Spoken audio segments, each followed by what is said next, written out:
പ്രിയമുള്ള സഹോദരങ്ങളെ, കഴിഞ്ഞ ഒരു 11 വർഷമായിട്ട് ജീസസ് വിഷൻ ഡെലിവറൻസ് മിനിസ്ട്രിയിലൂടെ കർത്താവിൻ്റെ ശുശ്രൂഷയും ക്രിസ്തുവിലുള്ള ഒരു ശക്തമായ മാനസാന്തരത്തിലൂടെ മുന്നോട്ട് പോകുന്ന ഒരു വ്യക്തിയാണ് ഞാൻ. 11 വർഷം മുൻപ് ചില മേഖലകളിലൊക്കെ എൻ്റെ ജീവിതം മുന്നോട്ട് പോയി. എന്നാൽ എൻ്റെ പ്രിയപ്പെട്ട ആത്മീയ ഗുരു പ്രിയ ഷിബു ബ്രദറിലൂടെ ആദ്യമായി ക്രിസ്തുവിൻ്റെ വചനം ശക്തമായി കേൾക്കുകയും അതിലൂടെ മാനസാന്തരത്തിലേക്ക് കടന്നു വരികയും പിന്നീട് അങ്ങോട്ട് ക്രിസ്തുവിൻ്റെ ശുശ്രൂഷയിൽ, കർത്താവിൻ്റെ ശുശ്രൂഷയിൽ ജീസസ് വിഷൻ ഡെലിവറൻസ് മിനിസ്ട്രിയോട് ചേർന്ന് പ്രിയപ്പെട്ട ഷിബു ബ്രദറിനോട് ചേർന്ന് നിൽക്കാൻ കഴിഞ്ഞതിൽ വലിയൊരു സന്തോഷമാണ്, വലിയൊരു അനുഗ്രഹമായിട്ട് ഞാനത് കരുതുകയാണ്. പ്രിയമുള്ളവരെ, കഴിഞ്ഞ വർഷങ്ങളിലെ എൻ്റെ എക്സ്പീരിയൻസിൽ, പ്രത്യേകിച്ച് ഡെലിവറൻസ് ശുശ്രൂഷകളിൽ പ്രിയ ബ്രദർ എടുക്കുന്ന ചില രീതികൾ, ബ്രദർ കൃപയാൽ നടത്തുന്ന ചില പ്രവർത്തികൾ ഞാൻ പലപ്പോഴും വാച്ച് ചെയ്യാറുണ്ട്. ഞങ്ങൾ യുവാക്കൾ, പ്രത്യേകിച്ച് ബ്രദറിൻ്റെ ശിഷ്യഗണങ്ങളിൽപ്പെട്ട എല്ലാവരും തന്നെ എപ്പോഴും കൂടെ നിന്ന് ഇത്തരം കാര്യങ്ങൾ വാച്ച് ചെയ്യുക. അപ്പോൾ ഞങ്ങൾ പെട്ടെന്ന് മനസ്സിലാക്കുന്ന ഒരു പ്രധാനപ്പെട്ട ഒരു വിഷയം എന്ന് പറയുന്നത് ഡെലിവറൻസ് ശുശ്രൂഷയിൽ ബ്രദറിൻ്റെ സമർപ്പണമാണ്. അതുമാത്രമല്ല, അവിടെ ചെയ്യുന്ന ചില രീതികൾ, പല വ്യക്തികളും, പ്രത്യേകിച്ച് കേരളത്തിൻ്റെ ഈ കാലഘട്ടങ്ങളിൽ വരുന്ന ഒത്തിരി ആളുകൾ തങ്ങൾക്ക് വലിയ ബന്ധനമാണ്, തങ്ങൾ വലിയൊരു സ്പിരിറ്റിൻ്റെ അടിമയാണ്, പിശാച് എന്തൊക്കെയോ ഞങ്ങളുടെ ജീവിതത്തിൽ ചെയ്യുന്നു, പലതും ഞങ്ങൾ കാണുന്നു എന്നൊക്കെ പറഞ്ഞിട്ട് മാനസികമായൊരു വിഭ്രാന്തിയിൽ, അല്ലെങ്കിൽ തന്നെ സ്പിരിറ്റ് കൺട്രോൾ ചെയ്യുന്നു എന്ന് സ്വയം ചിന്തിക്കുകയും അങ്ങനെ ഒരു സൈക്കോളജിക്കൽ അപ്രോച്ചിൽ, അല്ലെങ്കിൽ ഒരു മെൻ്റലി അങ്ങനെ വരുന്ന ആളുകളെ ഞങ്ങൾ കണ്ടിട്ടുണ്ട്. അപ്പോൾ ഇത്തരക്കാരോട് എങ്ങനെയാണ് ബ്രദർ പ്രതികരിക്കുന്നത് എന്നുള്ളത് ഞങ്ങൾ വളരെ ക്ലോസ്ലി വാച്ച് ചെയ്യാറുണ്ട്. കാരണം ഇവരെ ഒരുപക്ഷെ നമുക്കറിയാം, ഒരു ആരാധനയുടെ നടുവിലാണ് ഇവരുടെ തലയിൽ കൈവയ്ക്കുന്നതെങ്കിൽ, അല്ലെങ്കിൽ വളരെ ശക്തമായി ശാസിച്ചുകൊണ്ടൊക്കെ കൈവയ്ക്കുകയോ അല്ലെങ്കിൽ അങ്ങനത്തെ ശുശ്രൂഷകളൊക്കെ നടത്തുമ്പോൾ ഇവർ ഭയങ്കരമായിട്ട് വയലൻ്റ് ആവും. കാരണം ഇവരുടെ ചിന്ത തന്നെ തങ്ങളിൽ എന്തൊക്കെയോ സ്പിരിറ്റ് ഇരിക്കുന്നു എന്നുള്ളതാണ്. പലപ്പോഴും ഞങ്ങൾക്ക് മനസ്സിലായത്, ഒത്തിരി വീഡിയോസിലൂടെ ചില ആളുകൾ പഠിപ്പിക്കുന്ന ചില പഠനങ്ങൾ സ്പിരിറ്റിനെ ഹൈലൈറ്റ് ചെയ്തുകൊണ്ട്, പിശാചിനെ ഹൈലൈറ്റ് ചെയ്തുകൊണ്ട്, യേശുവിനെ താഴ്ത്തിക്കൊണ്ട്, ഇകഴ്ത്തിക്കൊണ്ടുള്ള പ്രസംഗങ്ങൾ, അത്തരം ചില വാക്കുകൾ അല്ലെങ്കിൽ ചില പഠനങ്ങൾ ഇത്തരക്കാരിൽ വളരെയധികം ഇൻഫ്ലുവൻസ് വെച്ചിട്ട് ഇവർ തന്നെ പറയുകയാണ് ഞങ്ങൾ എന്തൊക്കെയോ സ്പിരിറ്റിൻ്റെ അണ്ടറിലാണ്. അപ്പം ഇങ്ങനെയുള്ളവർ ജീവിതവും വഷളായിരിക്കും, കുടുംബജീവിതവും പ്രശ്നമായിരിക്കും, ഒത്തിരി പ്രശ്നങ്ങളിലൂടെ ആയിരിക്കും ഇവർ കടന്നു പോകുന്നത്. അപ്പോൾ ഇവരെ ബ്രദർ നോക്കുമ്പോൾ, ബ്രദർ പലപ്പോഴും ഈ ആരാധനയുടെ നടുവിലല്ലാതെ, അതായത് ഒരു ഒന്നുമില്ലാതെ വളരെ പച്ചയ്ക്ക് നിൽക്കുന്ന ഒരു വ്യക്തിയെ ബ്രദർ ഡെലിവറി ചെയ്യും. അപ്പോൾ അങ്ങനെ ഡെലിവറി ചെയ്യുമ്പോൾ ബ്രദർ ചെയ്യുന്നൊരു കാര്യം, അവരോട് സംസാരിച്ചുകൊണ്ട് വളരെ കൂളായി, അവരോട് ലോകത്തിൻ്റെ കാര്യങ്ങളെ പോലെ അവരെ കൊണ്ട് സൈഡിൽ നിൽക്കുന്ന ഒരാളെ കൊണ്ട് സംസാരിപ്പിക്കും. എന്താണ് പേര്, എവിടെ നിന്നാണ് വരുന്നത്, ഇങ്ങനെയുള്ള കാര്യങ്ങൾ നോർമലി ചോദിച്ച് അവരതിന് ഉത്തരം പറയുമ്പോൾ തന്നെ ഇത്തരക്കാരിൽ സ്പിരിറ്റ് ഉണ്ടെങ്കിൽ കൃപയാൽ അവരെ ഡെലിവറി ചെയ്യും. അവർ പോലും അറിയത്തില്ല, സംസാരിച്ചു കൊണ്ടിരിക്കുന്ന വ്യക്തി തന്നെ ആ സ്പിരിറ്റിൻ്റെ ആ പ്രസൻസ് അത് റിഫ്ലക്റ്റ് ചെയ്യാൻ തുടങ്ങും അത്തരം വ്യക്തികളിൽ. അങ്ങനെയുള്ളവരെ അവരിൽ ഡെലിവറൻസ് ചെയ്യും. അത്തരം സ്പിരിറ്റുകളെ ശക്തമായി അഴിക്കുന്നത് ഞങ്ങൾ ഒത്തിരി കണ്ടിട്ടുണ്ട്. അപ്പോൾ ഞങ്ങൾ പലപ്പോഴും ബ്രദറിനോട് ചോദിച്ചിട്ടുണ്ട് എന്താണ് ഈ ഒരു രീതി. അപ്പോൾ അവർ ബ്രദർ പറയുന്നത്, അതായത് സൈക്കോളജിക്കലി തങ്ങൾക്ക് സ്പിരിറ്റ് ഉണ്ട് എന്ന് വന്ന് പറയുന്ന ഒരു വ്യക്തിയെ യഥാർത്ഥത്തിൽ അവിടെയുള്ള ഒരു 5, 6, 7 വയസ്സുള്ളൊരു കുഞ്ഞു വന്ന് അവൻ്റെ തലയിൽ കൈവച്ച് ശാസിച്ചാൽ പോലും, ഒരു പക്ഷേ ഒരു കൃപയാലോ വിശ്വാസത്താലോ ഒന്നുമല്ല, വെറുതെ ശാസിച്ചാൽ പോലും ഇവർ വേഷം കെട്ട് കാണിക്കും. ഇവർ ചിലപ്പോൾ തുള്ളിച്ചാടും, ഇവർ ബഹളം വയ്ക്കും, മുടി അഴിച്ചിട്ടാടും, എന്ത് വേണമെങ്കിലും കാണിക്കും. അപ്പോൾ എന്താണ് സൈക്കോളജി, അല്ലെങ്കിൽ സൈക്കോളജിയിലാണോ ഇവർ വരുന്നത്, അത് യഥാർത്ഥ സ്പിരിറ്റാണോ എന്ന് മനസ്സിലാക്കുന്ന തരത്തിലാണ് ജീസസ് വിഷൻ ഡെലിവറൻസ് മിനിസ്ട്രി കഴിഞ്ഞ വർഷങ്ങളോളം ശുശ്രൂഷ ചെയ്യുന്നത്. കഴിഞ്ഞ 35 വർഷം മുൻപ് ഇവിടെ ഡെലിവറൻസ് ശുശ്രൂഷ എന്ന് പറഞ്ഞ് ബന്ധനമോചന ക്യാമ്പ്, അതൊരു ഓഫ്ലൈനായിട്ട് ആദ്യമായി ബ്രദർ തുടങ്ങുമ്പോൾ ഇവിടെ കേരളത്തിൽ അങ്ങനെ ഒരു ശുശ്രൂഷയേ ഇല്ല. ഒരു വ്യക്തി പോലും ബന്ധനമോചനം എന്ന് പറയുന്ന ശുശ്രൂഷയെ നടത്തുന്നില്ല. അവിടെ നിന്നും ശുശ്രൂഷ ചെയ്ത് കർത്താവ് കൃപയാൽ പഠിപ്പിച്ച് ഇന്ന് കേരളത്തിൻ്റെ അങ്ങോളം ഇങ്ങോളം വിദേശ രാജ്യങ്ങളിലും ഇന്ന് ഈ ശുശ്രൂഷ മുന്നോട്ട് പോവുകയാണ്. പ്രിയമുള്ളവരെ, നമ്മൾ ശ്രദ്ധിക്കേണ്ട ഒരു പ്രധാനപ്പെട്ട മേഖല, ചില വ്യക്തികൾ ഇങ്ങനെ പഠിപ്പിക്കുകയും സൂമിലൂടെ അല്ലെങ്കിൽ യൂട്യൂബിലൂടെയൊക്കെ ഇങ്ങനെ പ്രചോദനങ്ങൾ, അല്ലെങ്കിൽ സ്പിരിറ്റ് വളരെ ശക്തമാണ്, അത് ഇങ്ങനെ ചെയ്യുന്നു, അത് അങ്ങനെ ചെയ്യുന്നു എന്ന് പറഞ്ഞ് ജനങ്ങളുടെ ഹൃദയത്തിൽ ഭയം നിർമ്മിക്കും. ഭയം സൃഷ്ടിച്ചു വച്ചതിന് ശേഷം വർഷത്തിലൊരിക്കൽ വന്ന് ഇവരൊരു ക്യാമ്പ് നടത്തും. ഇവർ ചിലപ്പോൾ തിരുവല്ലയിലോ അല്ലെങ്കിൽ അങ്കമാലിയിലോ ഇവിടെയൊക്കെ ഒരു ക്യാമ്പ് നടത്തും. ഒരു പക്ഷേ ആ വർഷത്തിലൊരിക്കൽ വന്ന് ഇങ്ങനെ ഒരു ക്യാമ്പ് നടത്തുന്നവരുടെ അടുത്തോട്ട് 500കളോ 200കളോ 300കളോ ഒക്കെ ആളുകൾ വന്നേക്കാം. അവർ വന്ന് അവരിൽ തന്നെ ഇങ്ങനെ സ്പിരിറ്റ് ഉണ്ടെന്ന് പറഞ്ഞ് ഒരു വർഷമായി ഇങ്ങനെ പഠിപ്പിച്ചു വെക്കുന്നവരുടെ ശിരസിൽ കൈവയ്ക്കുമ്പോൾ തന്നെ അവർ തെറിച്ചു വീഴുന്നു, അവർ കോലാഹലങ്ങൾ കാണിക്കുന്നു, കേട്ട് നിൽക്കുന്നവർ അത്ഭുതപ്പെടുന്നു. ഇങ്ങനെയുള്ളൊരു പ്രവൃത്തി ഇക്കാലഘട്ടങ്ങളിൽ ചില ദുരുപദേശക്കാരുടെ ഇടയിൽ നിന്നും കടന്നു വരുന്നത് ഞങ്ങൾ ശ്രദ്ധിച്ചു. അപ്പോൾ അതിനെതിരെ ഞങ്ങൾ ശക്തമായി സംസാരിക്കുകയും അത്തരം പ്രബോധനങ്ങളെ ഞങ്ങൾ ശക്തമായി വിവേചിച്ചറിയുകയും അതിന് വർഷങ്ങളോളം ഞങ്ങൾ പഠിക്കുകയും ചെയ്തിട്ട് ചില പ്രതികരണങ്ങൾ അതിനെതിരെ നടത്തി. പ്രിയമുള്ളവരെ, ജീസസ് മിഷനെ സംബന്ധിച്ചിടത്തോളം ഓഫ്ലൈൻ പ്രയറുകളാണ് ഞങ്ങൾ പ്രൊമോട്ട് ചെയ്യുന്നത്. ഓൺലൈൻ പ്രയറുകൾ കൊറോണ കാലത്ത് ഞങ്ങൾ പ്രൊമോട്ട് ചെയ്തുവെങ്കിലും ജീസസ് മിഷൻ നിലനിൽക്കുന്നതും പ്രവർത്തിക്കുന്നതും ഓഫ്ലൈനിലാണ്. കഴിഞ്ഞ 35 വർഷമായിട്ട് ഇതേ രീതിയിൽ തന്നെ പ്രവർത്തിക്കുന്നത്. തിരുവനന്തപുരം തുടങ്ങി, തിരുവനന്തപുരത്തുണ്ട്, കൊല്ലത്തുണ്ട്, കൊട്ടാരക്കരയുണ്ട്, അടൂരുണ്ട്, മൂവാറ്റുപുഴയുണ്ട്, തലക്കോട്, ഇടുക്കി, രാജകുമാരി, മാത്രമല്ല തൃശ്ശൂരും പുത്തൻകുരിശും അങ്കമാലിയിലും, അതിനുശേഷം സുൽത്താൻ ബത്തേരിയിലും താമരശ്ശേരിയിലും പാറശാലയിലും പള്ളത്തും മംഗലാപുരത്തും എന്തു വേണ്ട ഇന്ത്യയിൽ തന്നെ ഡൽഹിയിലും ബോംബെയിലും ഒക്കെ ആയിട്ട് ഇതിൻ്റെ ഓഫ്ലൈൻ പ്രയറുകൾ നടക്കുന്നു. ഈ പ്രയർ നടക്കുന്ന എല്ലാ സ്ഥലങ്ങളും നിങ്ങൾ വന്ന് പരിശോധിച്ചാൽ അറിയാം. 500-കളിലധികം ആളുകൾ വൺ ഡേ പ്രയറുകൾ അറ്റൻഡ് ചെയ്യുന്നു. ചില സ്ഥലങ്ങളിൽ 100-കളിലധികം ആളുകൾ. ഇങ്ങനെ വലിയ വലിയ ശുശ്രൂഷയായിട്ട് കർത്താവ് ഈ ശുശ്രൂഷയെ കൊണ്ടുപോകുന്നത് ദൈവത്തിൻ്റെ അപ്പോയിൻമെൻറ്റിലൂടെയാണെന്നുള്ളത് ഞങ്ങൾക്ക് ശക്തമായിട്ട് പറയാൻ സാധിക്കും. വീണ്ടും വിദേശ രാജ്യങ്ങളിൽ ദുബായിലും അബുദാബിയിലും ഖത്തറിലും സൗദിയിലും ഒമാനിലും എന്ന് വേണ്ട പുതിയ പുതിയ എത്രയോ സ്ഥലങ്ങളിൽ UK-യിലുണ്ട്, അമേരിക്കയിലുണ്ട്, അതുപോലെ അയർലൻഡിലുണ്ട്, ന്യൂസിലാൻഡിലുണ്ട്. ഇവിടെയെല്ലാം ഓഫ്ലൈൻ പ്രയറിലൂടെ ശക്തമായ കർത്താവ് ശുശ്രൂഷയെ കൊണ്ട് നടക്കുന്നത്. മാത്രമല്ല ഒത്തിരി തിയോളജിക്കൽ സ്റ്റുഡൻസ്, പ്രിയപ്പെട്ട ഷിബു ബ്രദറിൻ്റെ പാസ്റ്ററൽ ഒരു തിയോളജിക്കൽ സംഭവങ്ങളുടെ അണ്ടറിൽ ഒത്തിരി സ്റ്റുഡൻസ് പഠിക്കുന്നു.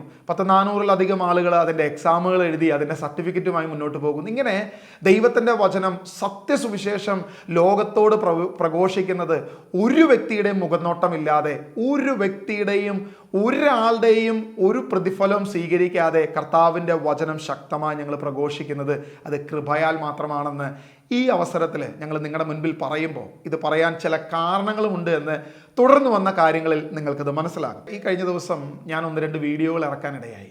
ആ വീഡിയോകൾ ഒരു വർഷത്തിലധികമായി ഞങ്ങൾ സ്റ്റഡി ചെയ്തുകൊണ്ടിരിക്കുന്ന ചില മേഖലകളായിരുന്നു, ചില വ്യക്തികളെ കുറിച്ചിട്ടായിരുന്നു. അത് പേരെടുത്ത് കൃത്യമായി അദ്ദേഹത്തിൻ്റെ വീഡിയോ എടുത്തു വെച്ചിട്ടാണ് ഞങ്ങളതിന് പ്രതികരണങ്ങൾ വെച്ചത്. മാത്രമല്ല പല രീതിയിൽ ചില ആളുകൾ വന്ന് അദ്ദേഹത്തിൻ്റെ ഫോളോവേഴ്സ് വന്ന് സംസാരിക്കുന്ന കാര്യങ്ങളുമായി ഞങ്ങൾ ബന്ധപ്പെട്ട് പഠനം നടത്തി. അവരിൽ സംഭവിക്കുന്ന കാര്യങ്ങൾ, അവിടെ ശുശ്രൂഷയ്ക്ക് പോയ വ്യക്തികൾ ഞങ്ങളുടെ അടുത്ത് വന്ന് അവരിൽ പ്രവർത്തിക്കുന്ന ചില സ്പിരിറ്റിൻ്റെ സാന്നിധ്യങ്ങൾ, അങ്ങനെയുള്ള പഠനങ്ങളുടെ കൂടെ തന്നെ ഇത്തരക്കാർ ഇറക്കി വിടുന്ന വീഡിയോകളുടെ മേഖലകൾ, അങ്ങനെ കഴിഞ്ഞ 1-2 മാസമായി അത്തരക്കാരുടെ വീഡിയോകൾ ഞങ്ങൾ പരിശോധിക്കുന്നു.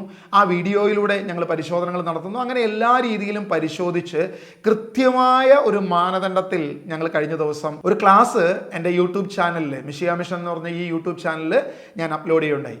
കഴിഞ്ഞ ദിവസം എൻ്റെ ഒരു സുഹൃത്ത് വാട്സാപ്പിൽ എനിക്കൊരു ഇതിൻ്റെ ലിങ്ക് അയച്ചു.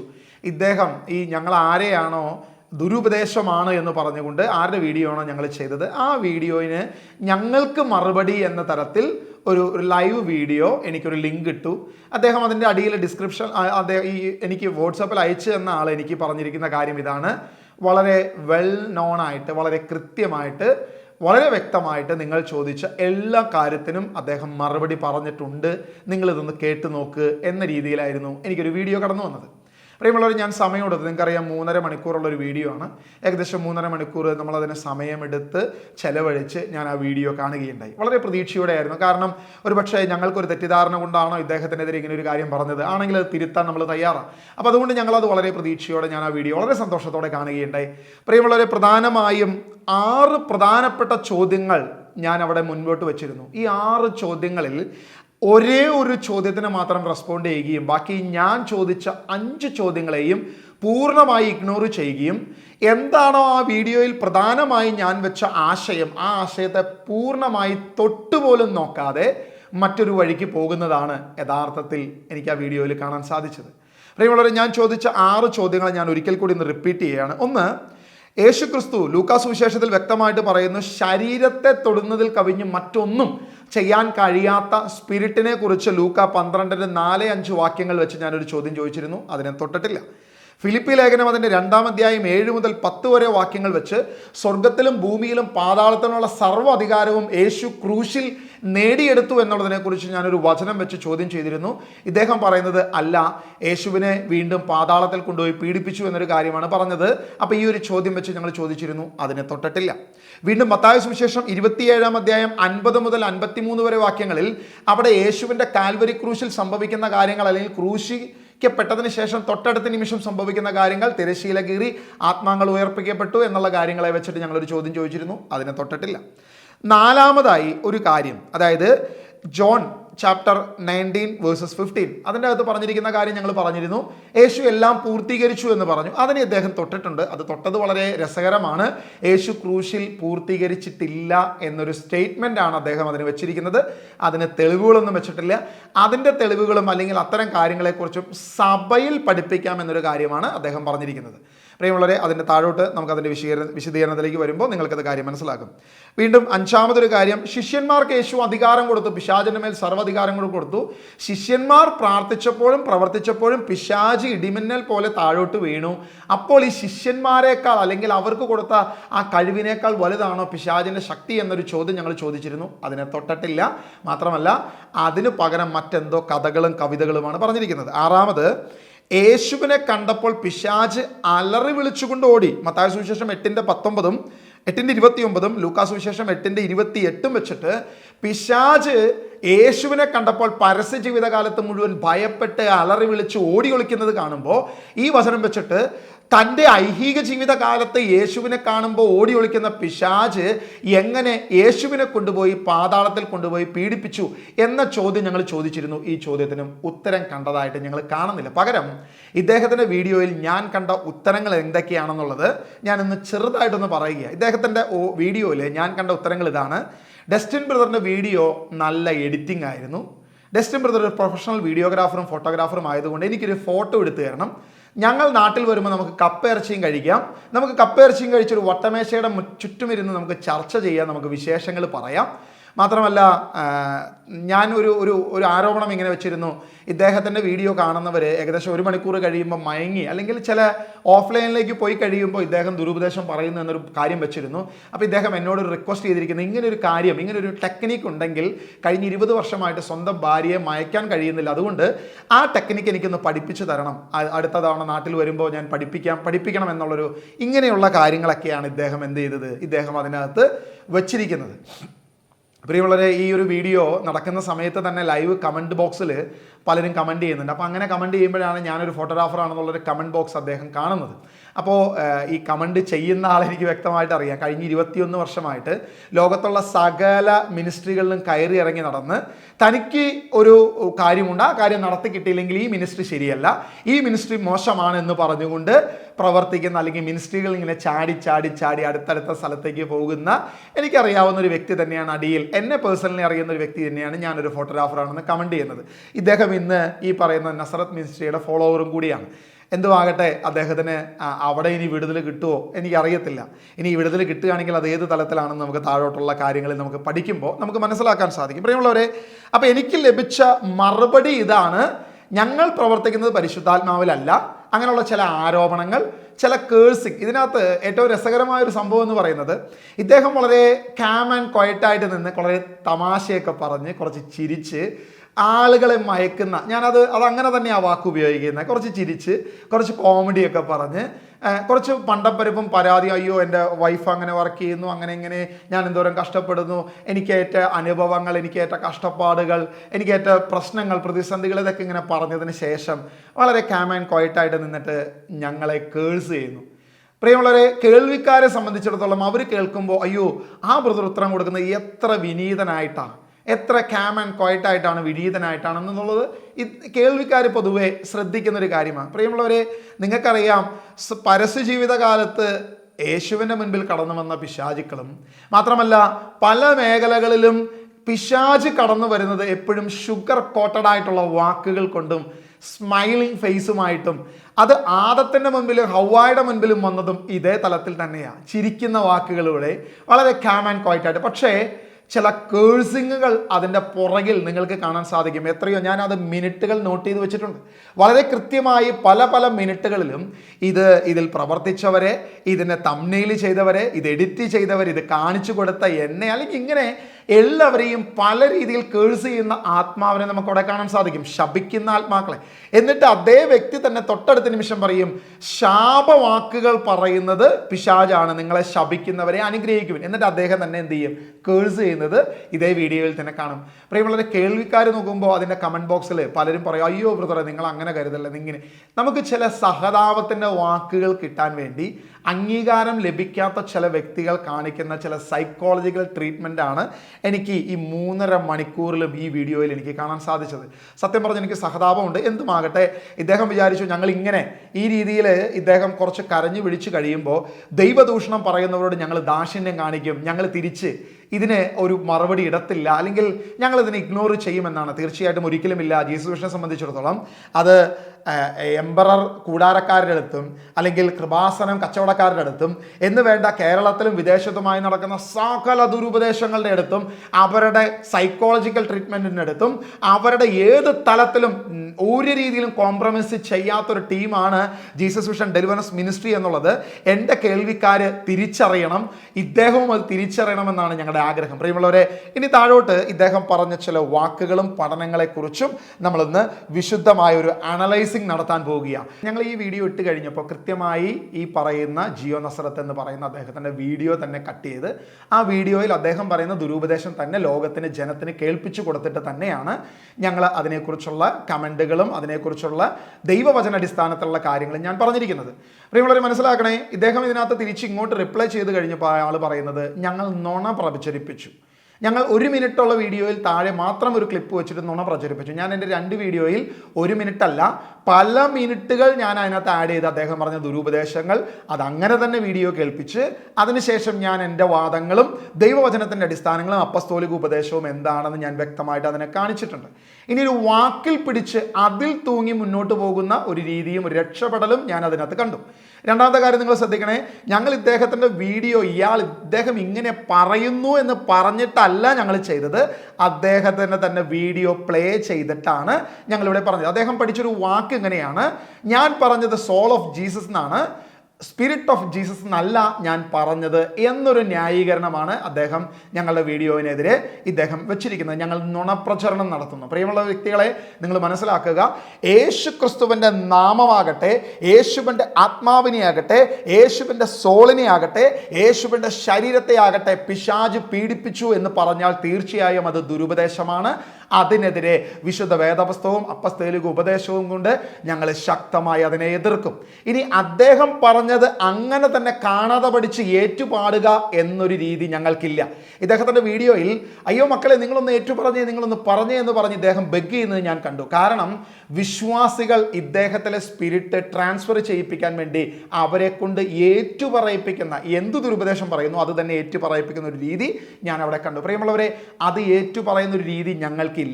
പകരം അദ്ദേഹത്തിൻ്റെ വീഡിയോ ഞങ്ങൾ പ്ലേ ചെയ്ത് അതെന്താണോ അദ്ദേഹം പറഞ്ഞത് അത് തന്നെ ഞങ്ങൾ മറുപടി പറഞ്ഞു. എവിടെയെങ്കിലും ടങ് സ്ലിപ്പോ അല്ലെങ്കിൽ എന്തെങ്കിലും ഒരു കാര്യത്തിൽ ഞങ്ങൾ ആത്മാവെന്ന് പറയുകയോ ചെയ്തിട്ടുണ്ടെങ്കിൽ നിങ്ങൾ ശ്രദ്ധിക്കണേ, അവിടെ യേശുവിൻ്റെ ശരീരമോ നാമമോ ആത്മാവോ സോളോ എന്തിനെ പിശാച് പീഡിപ്പിച്ചു എന്ന് പറഞ്ഞാലും സെയിം ഇത് തന്നെയാണ് ഞങ്ങളുടെ പ്രതികരണം. ഒരു മാറ്റവുമില്ല.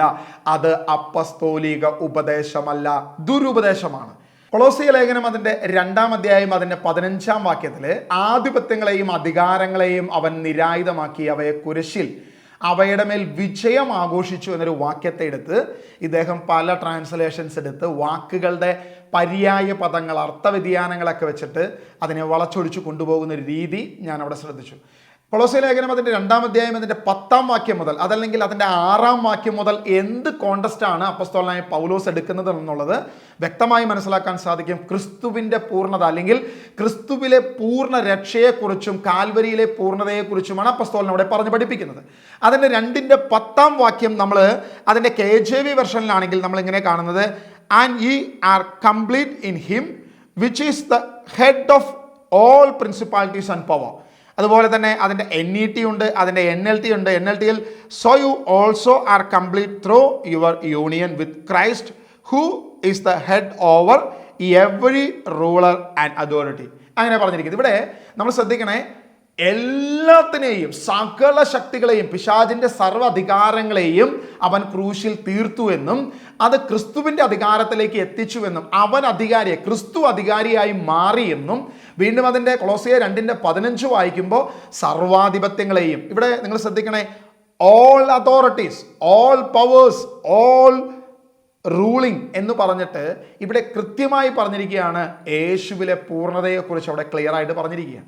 നിങ്ങൾ ശ്രദ്ധിക്കേണ്ട, ഒരു വാക്കിൻ്റെ പര്യായങ്ങളെ എടുത്ത് വിശ്വാസികളെ തെറ്റിദ്ധരിപ്പിക്കുന്ന രീതിയിൽ എക്സ്പ്ലെയിൻ ചെയ്ത് അവരെ തങ്ങളുടെ അടിമകളാക്കി നിർത്തുന്നതല്ല ജീസസ് വിഷൻ്റെ ആശയം. ജീസസ് വിഷൻ്റെ രീതി ഒരൊറ്റ രീതിയെ ഞങ്ങൾക്കുള്ളൂ.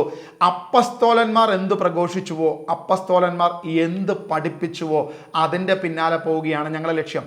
ഈ ക്രിസ്തുവിൻ്റെ കുരിശിലല്ലാതെ ഞങ്ങൾക്ക് അഭിമാനിക്കാൻ ഒന്നുമില്ലെന്ന് പറഞ്ഞ പൗലോസ് അപ്പസ്തോലൻ ആകെ തുക, വിശുദ്ധ അപ്പസ്തോലൻ്റെ ലേഖനങ്ങളുടെ മുഴുവൻ തുകയെടുത്ത് നിങ്ങൾ പരിശോധിച്ച് നോക്കിക്കോ, ക്രിസ്തുവിൻ്റെ ക്രൂശ് പൂർണ്ണ വിജയമാണെന്നും തിന്മയുടെ സകല അധികാരത്തെയും കീഴ്പ്പെടുത്തിയെന്നും യേശുവിൻ്റെ ശരീരത്തെയോ ആത്മാവിനെയോ സോളിനെയോ അവൻ്റെ നാമത്തെയോ തൊടാൻ പിശാചിന് കഴിയില്ലെന്നുമാണ് അപ്പസ്തോലൻ പ്രഘോഷിച്ചതെങ്കിൽ അല്ല, ആ കുരിശിൽ എല്ലാ അധികാരവും തീർന്നിട്ടില്ല. അവൻ്റെ രണ്ടേ രണ്ട് അധികാരങ്ങളെ തീർന്നിട്ടുള്ളൂ. ആധിപത്യങ്ങളും അധികാരങ്ങളും മാത്രമേ മാറിയിട്ടുള്ളൂ. ഇനിയും ചിലതും തീരാനുണ്ടെന്ന് പഠിപ്പിക്കുന്നത് എന്ത് ഉദ്ദേശത്തിലാണെന്നുള്ളത് എൻ്റെ കേൾവിക്കാർ മനസ്സിലാക്കണം. എൻ്റെ കേൾവിക്കാരാണ് അതിനെ ജഡ്ജ് ചെയ്യേണ്ടത്, തീരുമാനമെടുക്കേണ്ടത്. യേശു എന്തെങ്കിലും കുറവുള്ളവനാണോ, അല്ലെങ്കിൽ ക്രിസ്തുവിൻ്റെ ക്രൂശിന് എവിടെയെങ്കിലും കുറവുണ്ടോ, യേശു ക്രിസ്തുവിനെ പിശാചിന് പീഡിപ്പിക്കാൻ സാധിക്കുമോ എന്നുള്ളത് നിങ്ങളാണ് മനസ്സിലാക്കേണ്ടതും പരിശോധിക്കേണ്ടതും വിധി എഴുതേണ്ടതും. പ്രിയമുള്ളവർ, ഇങ്ങനെ വാക്കുകളെ ചൊല്ലി തർക്കങ്ങളും വാക്കുകളെ വെച്ച് ചില പഠനങ്ങളും കൊണ്ടുവരുന്ന ചില വ്യക്തികൾ ഈ കേരളത്തിൽ നിന്ന് നമ്മുടെ ഇടയിലുണ്ട്. അതിൽ ഒന്നാമത്തെ ടീമാണ് എംപറർ കൂടാരം ടീം. അവരും ഇതുപോലെ തന്നെയാണ്. യേശുവിൻ്റെ രക്ഷ പൂർണ്ണമല്ല, ഇതാ ക്രിസ്തു മറ്റൊരാൾ അവിടെ ജനിച്ചിരിക്കുന്നു.